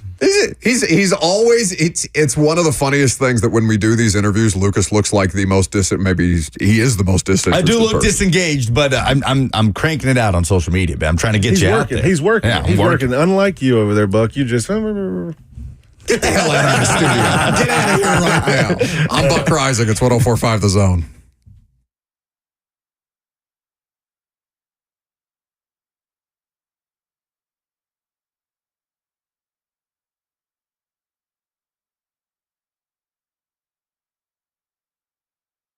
It is almost lunchtime, which means it's almost time to head to Hattie B's. Visit any one of their 6 locations in Middle Tennessee, the factory at Franklin, Lower Broadway, Melrose, Midtown, Nashville West, and the Nashville Airport. Guys, trust me, it's the best hot chicken in town, and they do the best sides in town. If you're like me, you know how important that is too. By the way, the Franklin location is doing breakfast. They're open daily at 7 a.m. at the factory in Franklin. Got to go try that pimento cheese and hot chicken. You can thank me later. Bring the heat to your event. Having a party, wedding, a watch party with football season, a game this weekend, having some people over. Let Hattie be your guest of honor. From drop-off catering to full-service staffed events, they've got you covered from hot to not and everything in between. Hattie B's is the answer. Get the app today. Order for pickup or delivery. You get a free dessert just by doing so. And go get your lunch at Hattie B's.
Welcome back to the show. We are fueled by Hattie B's Hot Chicken. One of our favorite segments around here is Tennessee high school football heroes. And it was a big week for Liberty Creek running back Mac Tuggle, who joins us now on 104.5 The Zone. 19 carries, 165 yards, 2 touchdowns, a 73-yard kickoff return. My man had 4 tackles, a pick, in Liberty Creek's 23-12 win over Smith County this past weekend. Mac, thanks for jumping on, buddy. Hey, thank you for having me, sir. Absolutely. Oh, please don't do the sir thing to me, Mac. I love it. Right out the I'm gate. so old. I hate the sir thing, but it's okay. I appreciate you being respectful. Playing both sides of the ball, obviously, it seems like you guys as an offense, first and foremost, got into a flow. What allowed you to have as much success as you guys were able to on the ground as a team? I believe we've been getting better every single day of the week, just preparing for this team, because I feel like we realized their weak points. Looking at the game last year, and we just kind of realized what we need to do better in order to have a higher chance of scoring. But I just feel like these coaches, they make the right plays at the right time, and they kind of just prepared us perfectly for this week. So I believe they put us in the right spot at the right time, and our offense has been clicking. Our chemistry's been building every single week, and that just allowed us to put some points up on the board. So, Mac, Buck just read off all your stats there from Friday, impacting the game in all 3 phases in a huge way. So I'm always curious, especially at the high school level, right? Because it's such a unique thing where guys are able to do that the way you were on Friday. For you, what is the best feeling on a football field? Is it scoring a touchdown on offense, having a long kickoff return like you did on Friday, or getting an interception or forcing a turnover? Well, Friday was a lot different for me because usually I'm just, I wrap up and I make tackles, but I never got an interception before.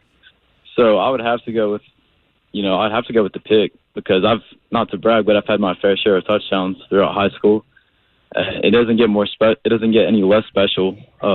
It's always, I love hearing the crowd erupt, but I just feel like it was a pretty surreal feeling seeing the ball in my hands, considering I'm on defense. So I was kind of shocked. I don't know if y'all watched it at all, but I was pretty surprised just looking down and realizing I caught it. So I would go with the pick. That's a great answer.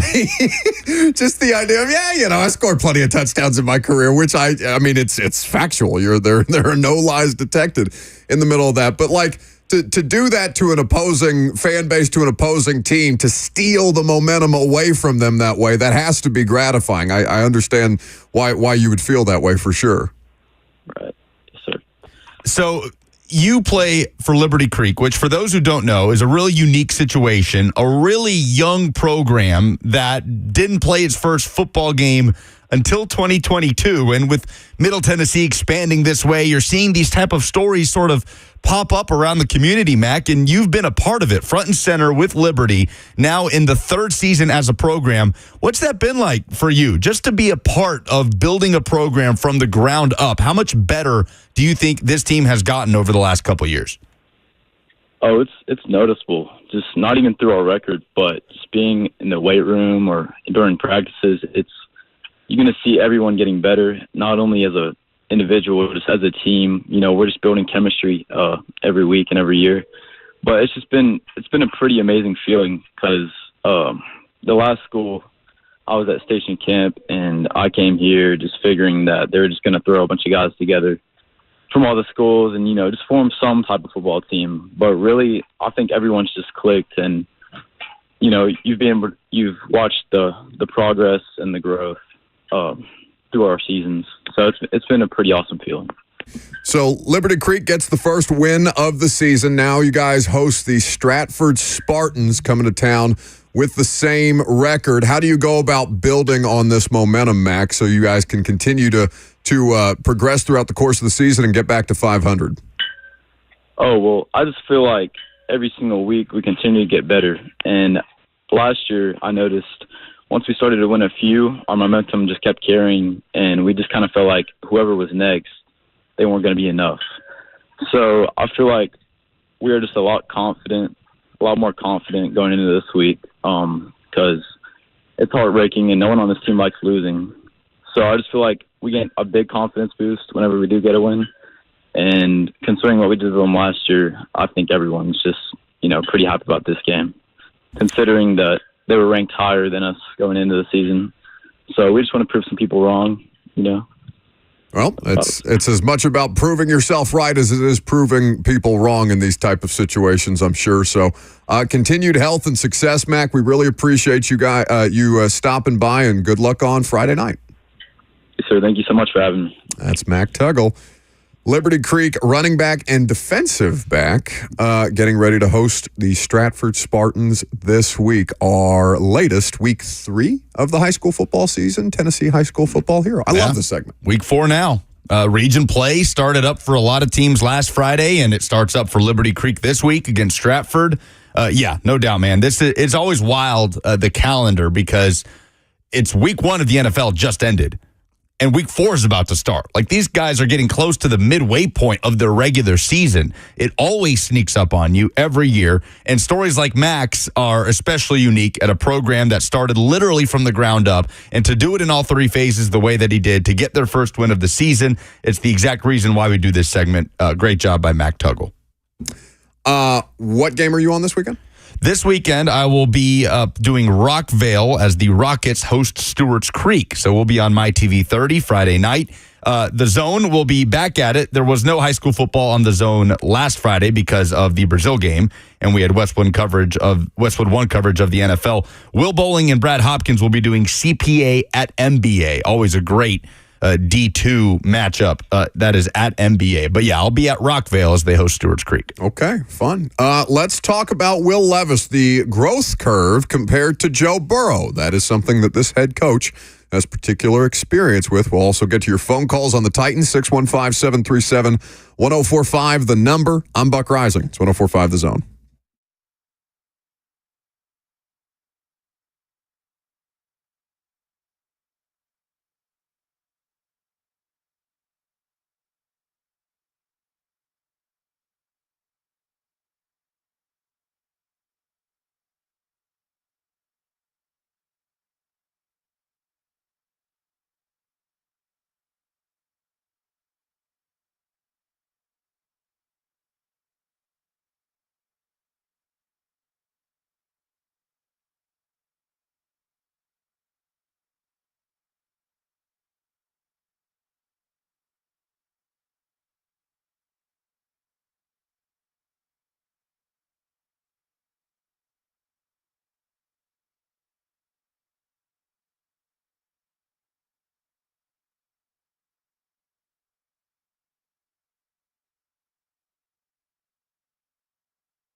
It is 12:01. Good afternoon. I'm Lucas Panzica from the 104.5 The Zone Studios. Week 1 in the NFL wrapped up on Monday night as the 49ers beat the Jets 32-19. Niners running back Christian McCaffrey was ruled out with a calf injury during pregame.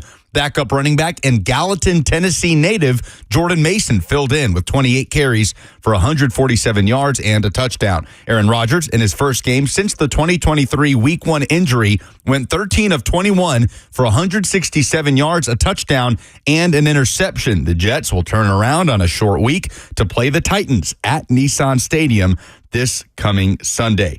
In NFL news, a new civil lawsuit that was filed in Houston on Monday has accused Cleveland Browns quarterback Deshaun Watson of sexual assault and battery from back in October 2020 when he was a member of the Houston Texans. According to the lawsuits, these actions occurred before Watson went on a date with a woman. Of course, Deshaun Watson with a long legal history stemming from massage therapists with several lawsuits also that took place in Houston. For all your foundation repairs and waterproofing needs, visit USSTN.com. Breaking news at once in your home for the Titans and Vols. This is 104.5 The Zone.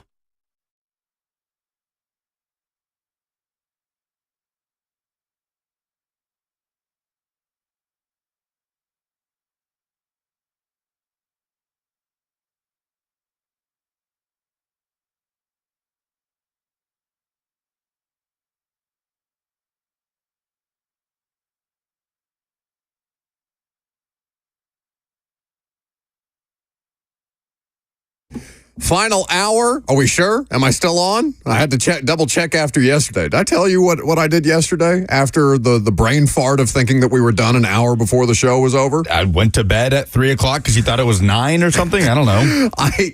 So I was very excited because a little self-care after a road trip. I had a massage scheduled. So I was driving out to where I go to get massages in Cool Springs. And I got a notification on my phone as I arrived at the place where my massage therapist? I'm not sure. Massage expert, whatever the case may be. Where the guy that gives me massages is. I arrived at his place only to get a notification on my phone that it is today, not yesterday. So I drove out to Cool Springs yesterday thinking that it was today. How many fingers am I holding up? None, as far as I can tell. I don't know if you're hiding them behind your monitors there to try and fool me into thinking that I'm losing my mind, but we're hanging on for dear life in week 1. 615-737-1045 is the number. I see a lot of people making Deshaun Watson jokes about the massage bit in there. Those jokes are less funny because there's another lawsuit. Yeah, and the details are ugly with this one. Well, because it's assault this time. Well, the details are ugly on all of them, but yes, definitely not a pleasant read when you look through the lawsuit. So, I'm going to avoid those jokes today because obviously they are currently allegations as far as I can tell, which is the same thing that we've been through before with Deshaun. Yeah. But a civil lawsuit has been filed. Officially accusing him. Call the lawyer. Call Dan. I'm not doing this again. We did this for a whole NFL offseason. I'm not wading my way through all this Deshaun Watson stuff without the help of Dan Luss, the sports attorney. So we will have Dan on probably at some point this week to talk about Deshaun Watson. Tony Busby, who represented pretty much all of the other women that filed lawsuits against Watson, is representing the latest woman that just filed this suit. The NFL declined comment, according to ESPN. I probably did you see? Yeah, this is a terrible joke, but it made me laugh. Do you see what? I don't know the guy's actual name. The Pro Football commenter from Barstool, PFT. Yeah, he said, "Is Deshaun Watson a better person than he is a football player right now?" And that is a joke that you can make. But there's a conversation to be had. Not looking like a good football player. Well, we have the answer to the other one already. Anyway. So, correctable issues with the Titans and Will Levis specifically. We're going to get your phone calls here in just a second. But there was a point that was brought up in Brian Callahan's press conference yesterday that was about Levis and repeating mistakes. What do football coaches say all the time? Whether it's Vrabel, whether it's Callahan, whether it's Malarkey, whether it's Wisenhunt, all of them will tell you, okay, make mistakes. Making mistakes is okay. Just don't make them twice. Don't make the same mistakes. Work these things out in practice so that when you get to the game, you are as prepared as humanly possible to not make the same mistakes. So, repeating mistakes. How do we avoid what the hell he did in the second half of that Week 1 game against the Bears, which is completely unravel in a big spot in a game that they could have Callahan said it yesterday. We could have punted on 1st and 10 and probably won that game the way that we gave it away. And I know he's saying it tongue-in-cheek and he wasn't taking a shot at anybody necessarily, but it was a very honest assessment of how badly this team performed in a big spot. So, if Brian Callahan is fearful of Levis repeating mistakes, this is what he responded to that question yesterday when asked about his quarterback. No, not fearful. That's the wrong word. I would say that it's just another opportunity to keep coaching it. And I liken it to, the best way to describe it is everybody that has kids. It's sometimes they do it exactly how you want them to, and sometimes you told them 100 times and they still do it that way. And so that's part of our job is to keep coaching that and doing our best to improve that part of his game. And he's got to learn to protect himself. Some of that stuff is too much. He doesn't need that. We don't need that. And I think he's aware of that. Now it's just a matter of, we've told him and he knows and we've talked about it and we've seen it and he did it again. And so you got to keep hammering the same point. And to me, that's a lot of what coaching is you keep trying to get guys to understand the message. And at some point it clicks and makes sense and the light bulb goes on. And I had the same things with Joe Burrow in Cincinnati. He was very similar. He would hold the ball. He would take unnecessary risks, took a lot of hits early in his career, his first 2 years, and he learned very quickly that that's not a sustainable way to play football. And if you want to be available to our team on game days, then you better start making better decisions. And so it is a process, and it does take some time. And again, Will, in his 10th start, there's some things that he's got to keep striving to be better at. So, very honest assessment of the quarterback. If you want to continue to make plays for our football team and shoot up for our football team on game day, buddy, you can't be doing that. And which is the same conversation that we're having on air to some extent, right? This is his year. Figure it out this year so that they can make a determination on if you are the guy or not. And that's basically the same thing that Brian Callahan is saying. Now, he invokes Joe Burrow there and the idea that still inexperienced in the number of NFL starts that he's made. Now, I tend to push back on that notion because he's a 25-year-old quarterback.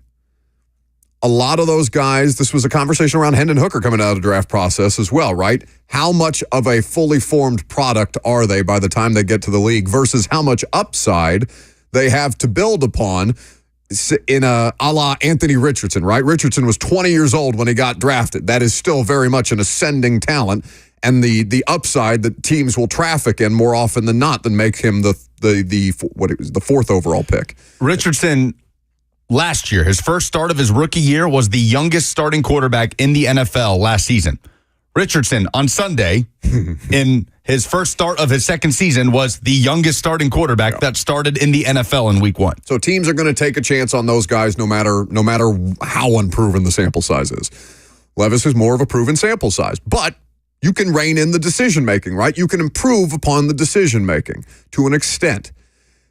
Callahan in that answer invokes Joe Burrow and how that it was a process for Joe as well. He was taking too many hits. He was taking too many sacks. He was trying to hero ball it too much because that Bengals team that he got drafted to was awful objectively, and then he tore his ACL and he was done for the year in his rookie season. Now, I asked Ben Jones about the idea of how many starts is enough starts before we can stop having this conversation, because I had some people bring this up to me last night on the primetime show, Lucas, the idea of it's still his rookie season. He's basically still a rookie, and I hate that. I hate that conversation because a player that's had 10 NFL starts is not a rookie to me. But Ben bringing up a salient point about he's learning a new offense. He's having to start over. It's a lot of new pieces and parts. It looked clunky in Week 1. Yes, he did the thing that lost the game. But in the first half, if you're looking for any signs of positivity, he's doing the thing that I didn't see him do at all last year, which he's darting the ball. He's living to see another down. He's doing the thing that he's being coached to do.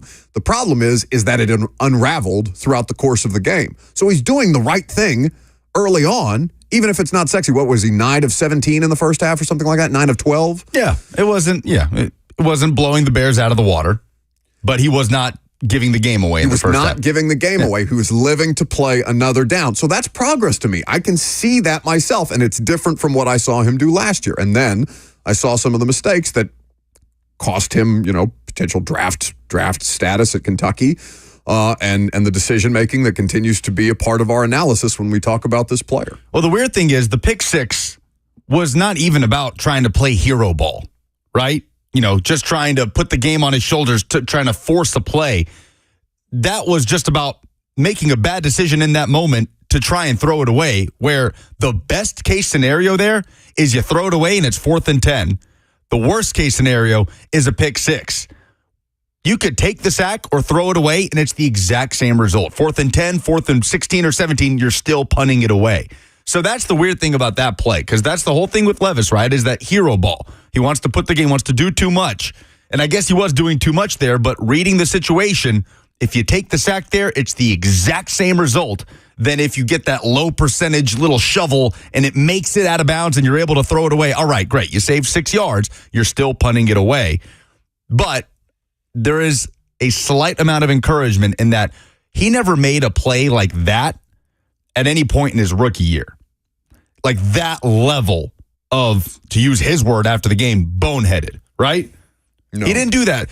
He wasn't an interception machine last year. Well, now he got away with a few. Here's okay. So the only play that sticks out in my mind is another pick six, but it's a boneheaded play for a different reason.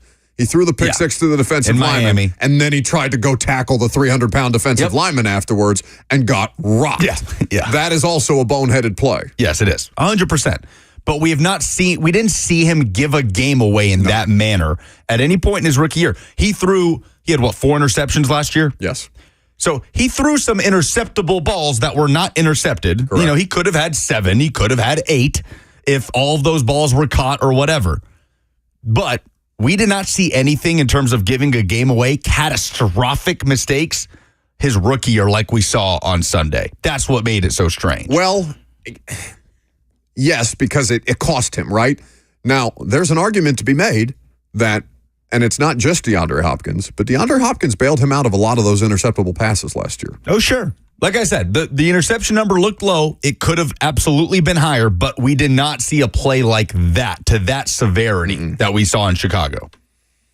So, Tyler Boyd, we had him on the radio show. What was this? It was like the last week of training camp, I think, or at least the last week of training camp broadcast. Last interview we did. Tyler Boyd talking about Levis and bouncing back from mistakes. This was the veteran wide receiver speaking about his second-year quarterback. Huge, but it's a little different when the games come around. When we out there practicing, I don't think he let things get to him. He won't make mistakes, things he already know he gonna regret. But he does a great job of just coming back in and watching film and figure out what he did wrong. He see a certain read that he should have just took instead of getting off it so early to try to go backside and end up throwing an interception or just having to scramble or just get off the whole play at all. But he doesn't show any lack of confidence while he's out there and we move on to the next play, because at the end of the day, it's football. Nobody's perfect. As long as we can control the ball and keep the ball and just don't turn it over, we'll be fine and he'll figure it out. Now, there's something in that answer that made me think of the night that Levis got drafted, because we were not, I wouldn't say we were throwing high heat at Vrabel and Rand about drafting Levis, but there were some salient questions about, all right, you tried to trade up to get this guy too. Why did you want him so bad? And I remember Mike saying, it's not about the mistakes he made necessarily. It's about the way that he could immediately articulate what he did wrong that makes us think that in a situation he will be able to better himself and learn from those mistakes. Him self-diagnosing in real time. So there is that element of him that coaches like, that coaches are leaning on to say, okay, he can immediately tell us what he did wrong here, which means hopefully that he won't go back and make that same mistake again. Because this was a new mistake that we saw him make. It just happened to be the most damning mistake that we've seen him make. 615-737-1045 is the number if you want to jump in. We'll get to your phone calls here in just a second. We'll also talk about correctable issues week 1 to week 2. The Jets are coming to town, and they're going to be motivated. I'm Buck Reising. It's 104.5 The Zone.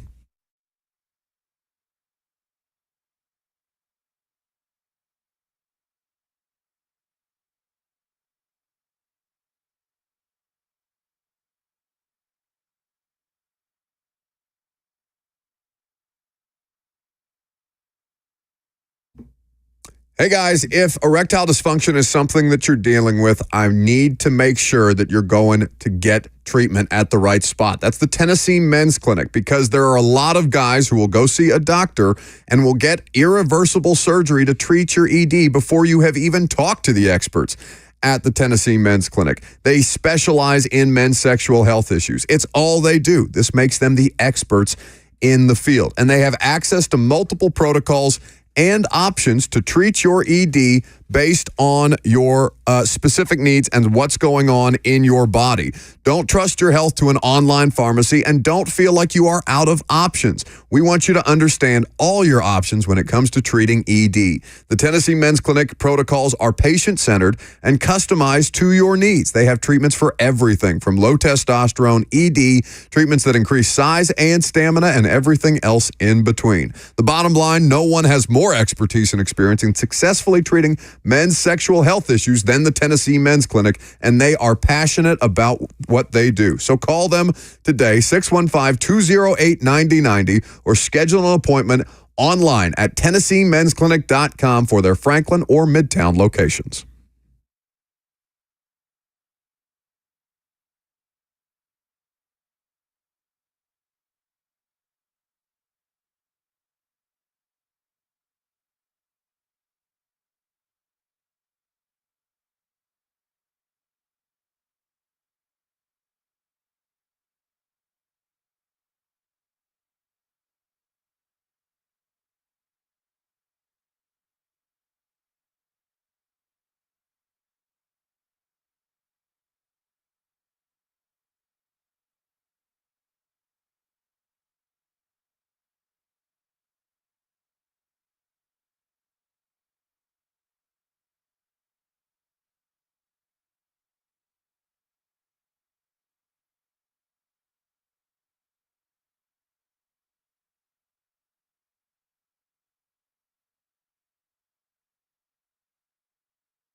Welcome back to the show, fueled by Hattie B's Hot Chicken. We've got some phone calls to take. We'll get to them here in just a second. 615-737-1045. The number. The topic that we were going to address here that you'll hear from Brian Callahan on is correctable issues from week 1 to week 2. So before we do that, we will get you guys involved. Let's start with Joe, who's been waiting patiently. Good morning, Joe. Or I guess good afternoon, Joe.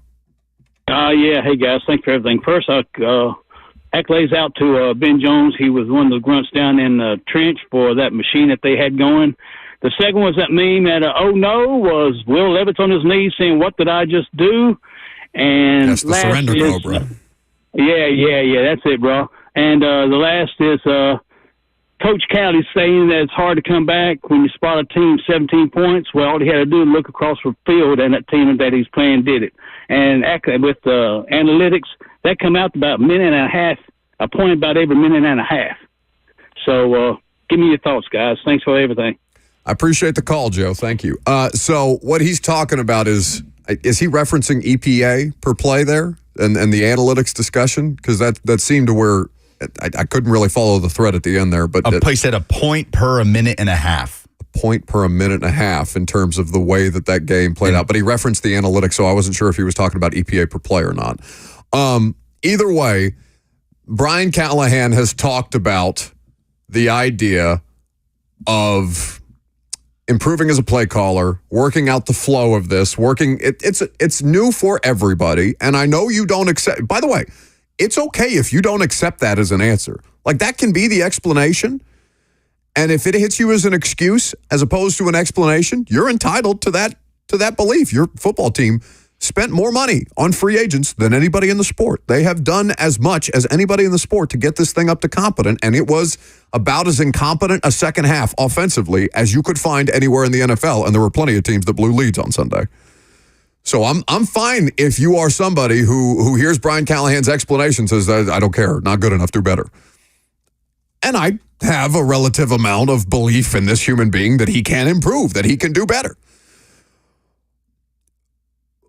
The lack of flow to the play calling, though, you have to take in a couple of parts because, yes, Callahan can improve there. And honestly, that's probably the most correctable situation that they have is his feel for the game in real time because that's the thing that he has the most in-game control over, right? He can't control Levis throwing that interception.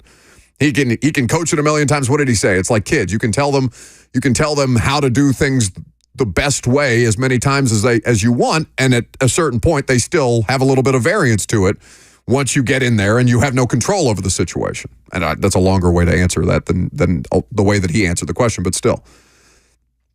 So his play calling, his flow, his feel is the thing that's the most correctable to me, unless you're going to point out the special teams and the blocking situation around the punt. Because, I mean, from the first Stonehouse punt, they were coming after it. They didn't block it, but they had clearly identified something that they were going to pressure the Titans punt block situation and find ways to get to the punter there and disrupt. And they were able to do so successfully and to the tune of a 17-10 margin at the time. And it just got overwhelmed on the punt block. That's the word Callahan used with Mike Keith on the Titans Radio Network postgame show. But Ramon Foster has been doing this, and I know they've talked about it on Ramon, Kayla, and Will, but he's doing his film studies of the offensive line. And during a break, he was sitting down with us in the production studio next door this morning and talking to us about what he was seeing from Peter Skoronski, who we haven't talked about today, struggled. Bad. And the more you see coming out from the second half from the Titans offensive line, the more you realize how things spiraled for that unit just as much as they did for Will Levis. And those two obviously are very directly related. But Ramon was noting that everything he was seeing in the offensive line struggle, specifically on the left side, was about technique, was about placement, was about footwork, not necessarily the talent or physical disparity between Peter Skoronski and the guys blocking, or between J.C. Latham and Darrell Taylor, who, by the way, Latham has blocked this season. I mean, not this season, but in training camp. Darrell Taylor was a member of the Seahawks when they were doing joint practices. The Titans were used to seeing Darrell Taylor in those joint practices, and he had himself a day for the Chicago Bears. But for Ramon, it was more about technique and things that you feel can be correctable, especially with Bill Callahan, and then layer in everything Ben Jones was saying about the silent count and the difference that makes, especially for a rookie in his first career NFL game, being on the road, now getting to be at home. I know what they're going up against in the Jets D line, but should we not expect just as much improvement from the offensive line than from Will Levis in week 2? Should that not be the expectation? Like, it has to be better. Well, it has to be. That for Will Levis to be better, then the offensive line in front of him has to be better. So if you get, we could talk about Levis all day, but if you get a similar product, especially in the second half from the offensive line at home in week 2, then there's a real problem here, right? There's got to be incremental improvement from week 1 to week 2 there. Somebody on the YouTube chat says, did y'all see Pat McAfee comparing Will Levis to Carson Wentz? It's literally the same thing I said yesterday. It was the most Wentzian interception I've seen. Yeah. And by the way, correct. Like it was watching shades of Carson Wentz make that play. 6-1. Well, let's hear from Brian Callahan first on what kept them from getting into a rhythm as an offense. This was the Titans head coach yesterday at the podium. If you look at the down and distances, that's part of it. I don't think we faced a third down in that first touchdown drive. I think we went first down, second down, first down, and then if you look at it, it was 1st and 10, 2nd and 4, 1st and 10, 2nd and 2, 1st and 10, 2nd and 4. Like, that's what the rhythm should feel like. And hopefully when you're in the third down, it's 3rd and 2 to 5. We're in a manageable distance. And I think that's what the rhythm feels like. That's what you'd like it to feel like more. Our issues came when we were knocked back into these, I think 14 of our 21 second downs were at 2nd and 7+. And so that puts you out of some things. Your whole offense is initially open to you. Your play actions aren't nearly as effective because they're not playing for the run. Those things derail your rhythm in a sense. And so that the penalties put us back. I think, we had one, a negative run or two that put us back. But anytime that you're dealing in second and a couple of them were 2nd and 12, 13, 14, that knocks you off your rhythm pretty significantly, and you're facing 3rd and 10, 11, 12s. Those are traditionally pretty hard to convert at a high enough rate to keep your drives going. So that's where we got off track, and that's the difference in the two touchdown drives was the rhythm, and you can see the difference in the ones that weren't. And so I got to do a better job in some of those spots too. I can put us in a better position, but that's really where the rhythm gets knocked off. 3rd and 8 plus an average third down situation for the Titans against Chicago on Sunday. 615-737-1045, the number. Let's go to Ryan in construction up next. Yeah, I heard for 3 years how Jordan Love wasn't going to be the guy. Then I heard for 2/3 of the season last year how he wasn't going to be the guy until he was. And then all of a sudden he is. And he went to a good team that was, historically good. I'm in construction. When I started out shooting grade, I looked through the wrong crosshairs. Guess what I haven't done in 20-something years? Look through the wrong crosshairs, and I don't teach my guys look through the wrong crosshairs. It will not happen again. That's all I got. It's good context, right? I mean, it's like anything, right? How much, well, maybe we're a bad example, but I was going to say how much better are we now than we were when we did our first show. We're probably worse. Every day we not only do we make the same mistakes, we make worse mistakes 4 years in. 1% worse. That's what they say every day. So again, our representative sample size is probably not what most people's are, but true. You have life experiences.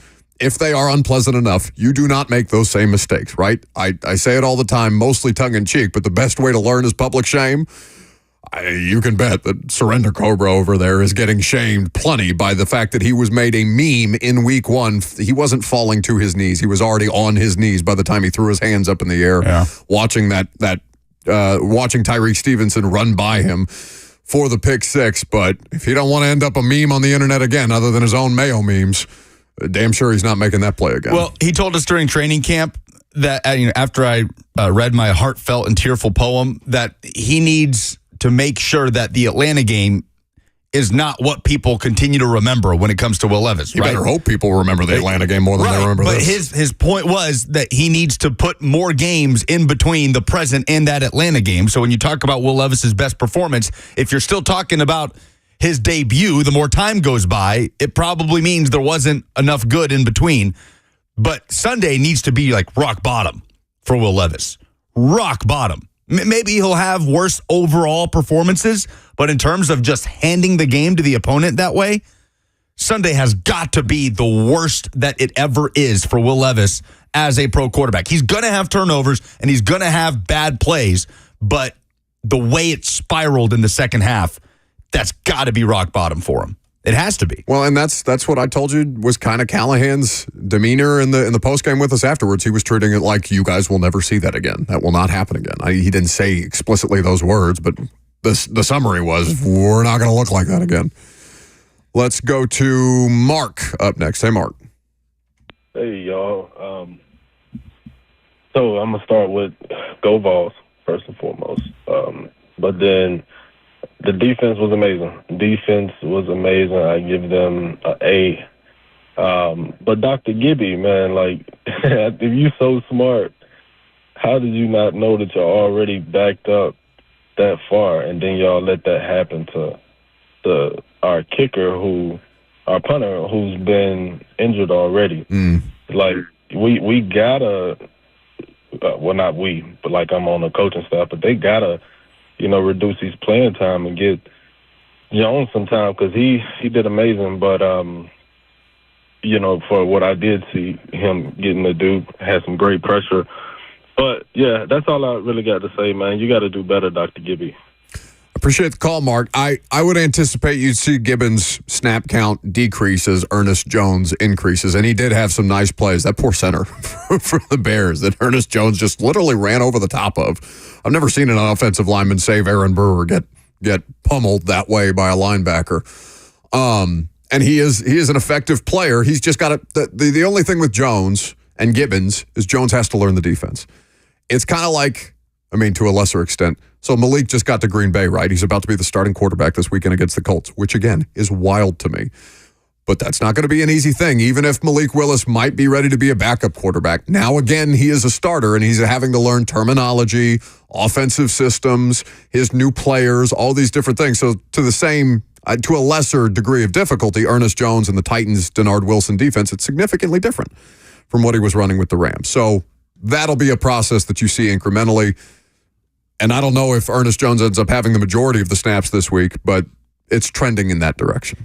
It's unfortunate that Denard Wilson's excellent debut as the Titans defensive coordinator is getting drowned out by the way they gave the game drowned away. Out by who? Because the people that are looking to hire Denard Wilson next year as a head coach are going to see that and exactly. say, Exactly. So he is what I thought he was. Give me that guy next year. Come on home, big boy. For sure. It's something to think about. Like the better that defense looks week to week, the odds of Denard Wilson being here next year get lower and lower. So how much can you maximize having that on the defensive side of the ball? It's the window. They can go hire a new defensive coordinator and things could be fine. But if Denard Wilson truly is special as a defensive play caller, he will get hired as a head coach, and you've got to maximize the time while he's here. If they don't even have to continue to produce that way, because I think statistically they're like the third best defense in football after week one. If not, they were the number one defense in football after Sunday. I don't know how much week one for Monday night impacted that at all. Yeah, if the Sunday Niners rose above them. The Niner, who was Sunday Night Football?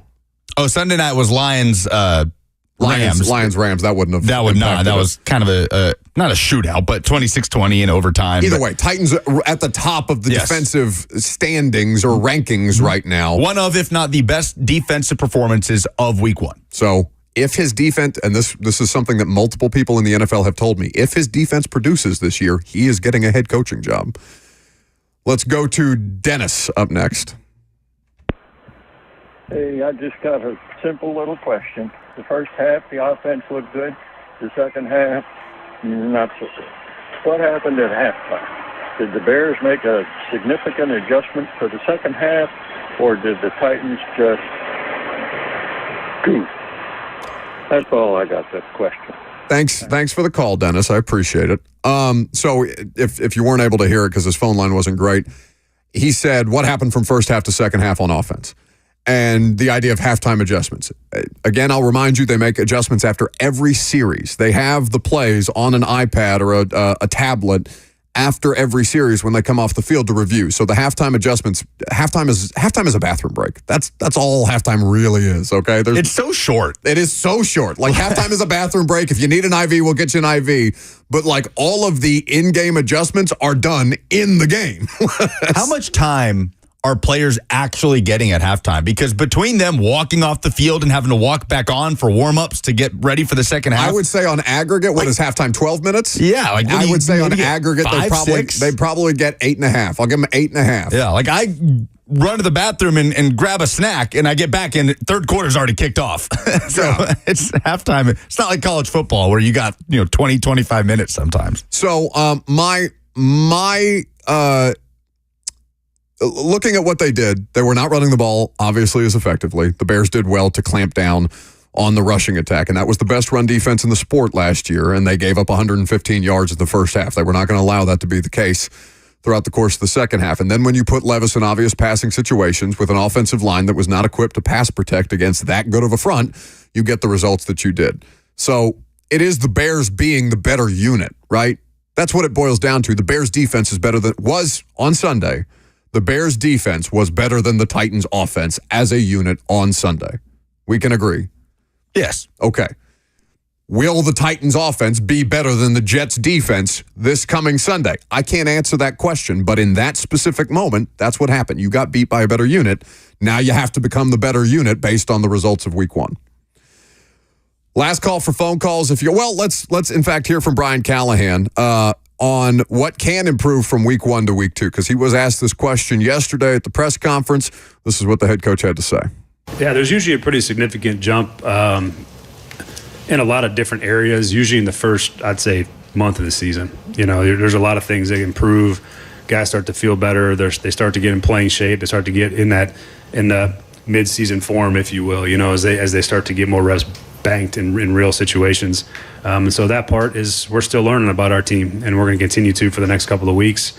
And every time we go out there, we'll learn a little bit more. And I think that our process is one of growth and is consistent, and we're going to keep finding what we do well and keep trying to find ways to highlight that. And the only way you find out is by playing football games. And you'd like to be able to do those things after wins. It's a lot easier to keep improving after you win, but you still got to do the same process after a loss. And so I don't treat them any different. You're still critical of the mistakes. You're still critical of the technique, and you still keep coaching whether you win or lose. The same consistent approach usually tends to be the best one. They're going to stick to that line all year long, and that, by the way, they should. But now they have to show that their process is one that will lead to growth as they go. Last call for phone calls if you got them. We'll also talk about the Tyreek Hill body cam footage, because that came out yesterday, and it was jarring for a number of reasons. I'm Buck Reising. It's 104.5 The Zone.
Wrap it up here. I'll get to last call for phone calls here in just a second. Turn things over to Blaine and Zach. If you don't get in with us, you can get in with them. Quickly, because we didn't talk about it, the body cam of the Tyreek Hill, he wasn't arrested, but he was cuffed on his way to the Dolphins opener against the Jags. It was a scene. He is... All right, so there's a couple of different elements here, because I want to make sure that I'm fair to police officers who have to go through situations like this. Fair to say that Tyreek Hill was not cooperative with the officer. He was in the wrong. He was speeding. And then when the officer was asking him to roll down his window, he was not complying in a way that would seem, orderly, right? He's combative at that point. Not physically, but verbally, he's combative, Tyreek Hill. But then what happens next is completely inexcusable because it's just an outright brutish show of force by a police officer who has to be able to handle and de-escalate a situation rather than escalating it the way that they did. Now, I say this as somebody who has never been a police officer, and I know that there are far more good cops than there are bad cops. But this little pissant, who is the person that pulls Tyreek Hill out of his car and turns into this rage monster, screaming at Jonnu Smith when Jonnu Smith is pulling up in front of Tyreek Hill's car, trying to call somebody for assistance because his teammate is getting pulled out of his vehicle and thrown to the ground and having somebody put a knee in the middle of his back. It is an over-the-top show of force by one specific officer that, thank God, the body cam footage caught, because it is completely inexcusable. You see the Dolphin statement? You don't ever see a team come out that strongly against a local police department the way that they did against the Miami Police Department in that statement. Pretty scathing, in fact. And that is a unit, obviously, that the football team has a working relationship with, because who else is responsible for securing Hard Rock Stadium on game days or tennis events or the Miami Grand Prix that they host at Hard Rock, all these different things that the Dolphins have at their stadium.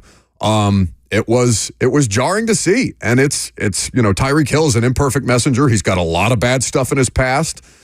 But in this specific instance, he is a victim of an overwhelming show of force by that specific officer. And I'm not the person who's going to decide what happens to that officer, but I certainly don't think he needs to be in a job where he can do that to somebody. Yeah, I mean, there's a fine line, because at first, Tyreek is rolling up his window, right? He doesn't want to roll his window down for the officer, and he's, they're already having a verbal discourse that is heightening.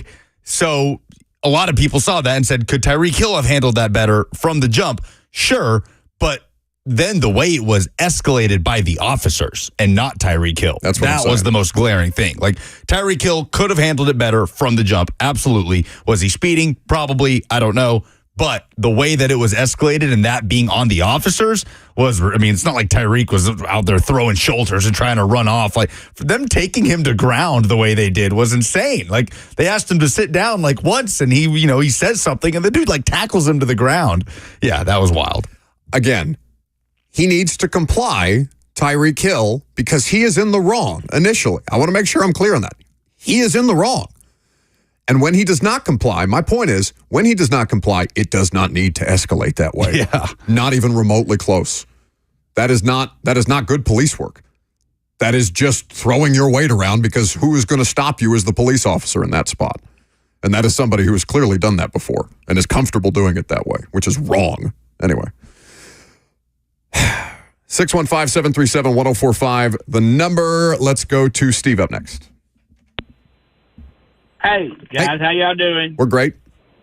I've got one simple question to ask, and, that was a heartbreaking loss the other day. But there was also, on the long punt return, a kickoff return, whatever, the 60-yarder, when he broke to the right sideline, you can see a Chicago lineman just almost tackle a Titan. He grabs him and he's holding him, and there's no call. Well, I appreciate the call, Steve. You can go back and review a lot of these calls throughout the course of the game, and there's always something that's going to catch your eye. Not a stellar week one for the officials either, but I don't know how many people were expecting the officials to shine through with or come through with shining colors that way. Let's get one more in here with Thomas. Hey, what's going on, y'all? How are you? Good. So what I like to say about Levis and the offense is Levis didn't look great, and I can't sit here and blame the offensive coordinator play calling in the second half because, I mean, if Levis would have completed 2 of those passes to Calvin Ridley and just been accurate, I mean, we would be having a different conversation right now. But since he didn't, the ripple effect, and it caused all of the other stuff to go downhill. So I'm not saying the play calling was good all through the second half because the fourth quarter and the third was horrible. But, I mean, Levis had to complete those passes because, I mean, like I said, otherwise we'd be having a different conversation. Yeah, but, it could have been a blowout. You're spot on, Thomas. It could have been a blowout at halftime. It was kind of a blowout at halftime. But it could have been a bigger blowout at halftime if he hits the wide-open touchdown passes, at least one glaring and obvious touchdown. After halftime. In the third quarter, yeah. 24-3 is what it should have been if he hits Calvin Ridley. Instead, the next play is a blocked punt, and you know what happens from there. Yeah. Polls, please.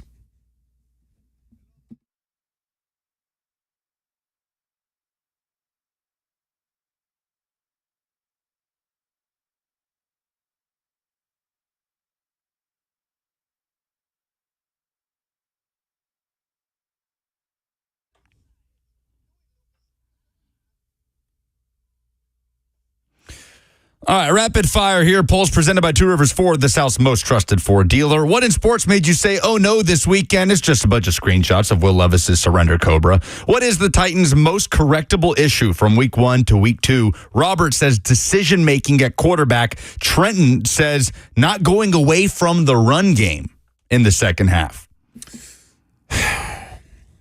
Yeah, I mean, I think the quarterback decision making is probably the hardest thing to correct. So I might push back on that. But understanding that it was one glaring thing that ended up losing them the game. If he just doesn't do that, they win the game. Don't do that. That specifically, stop it.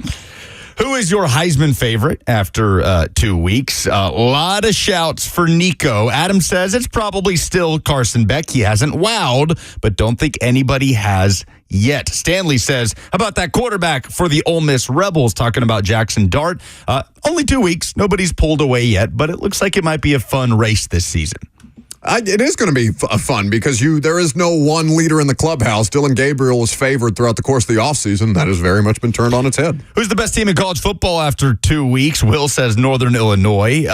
Andrew goes Texas, Georgia, Tennessee, he says. A lot of people saying Texas after the way they beat up on Michigan. I think Michigan might just be terrible. Michigan's bad. Those are the polls. That's the show. We appreciate you guys hanging out with us. We will get you ready for the Jets game when we visit with you tomorrow. Brian Callahan's press conference, Titans practice. Prime time tonight, I'm not doing it. I've got Tuesday nights off now on prime time. So if you are watching prime time, enjoy. If not, I'll talk to you tomorrow morning at 10 a.m.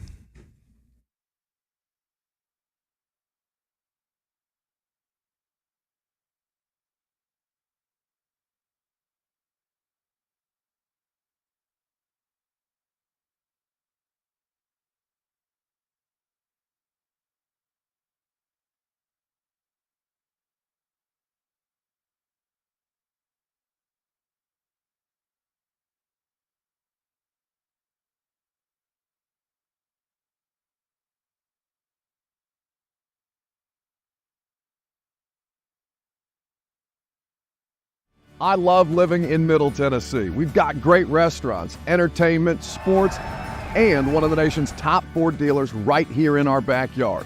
Two Rivers Ford. Remember that name. Two Rivers has been a staple in our community since 1983. They're locally owned. They have a non-commissioned sales team, and they sell below MSRP. They've been doing business with integrity for decades. Two Rivers Ford, the South's most trusted Ford dealer.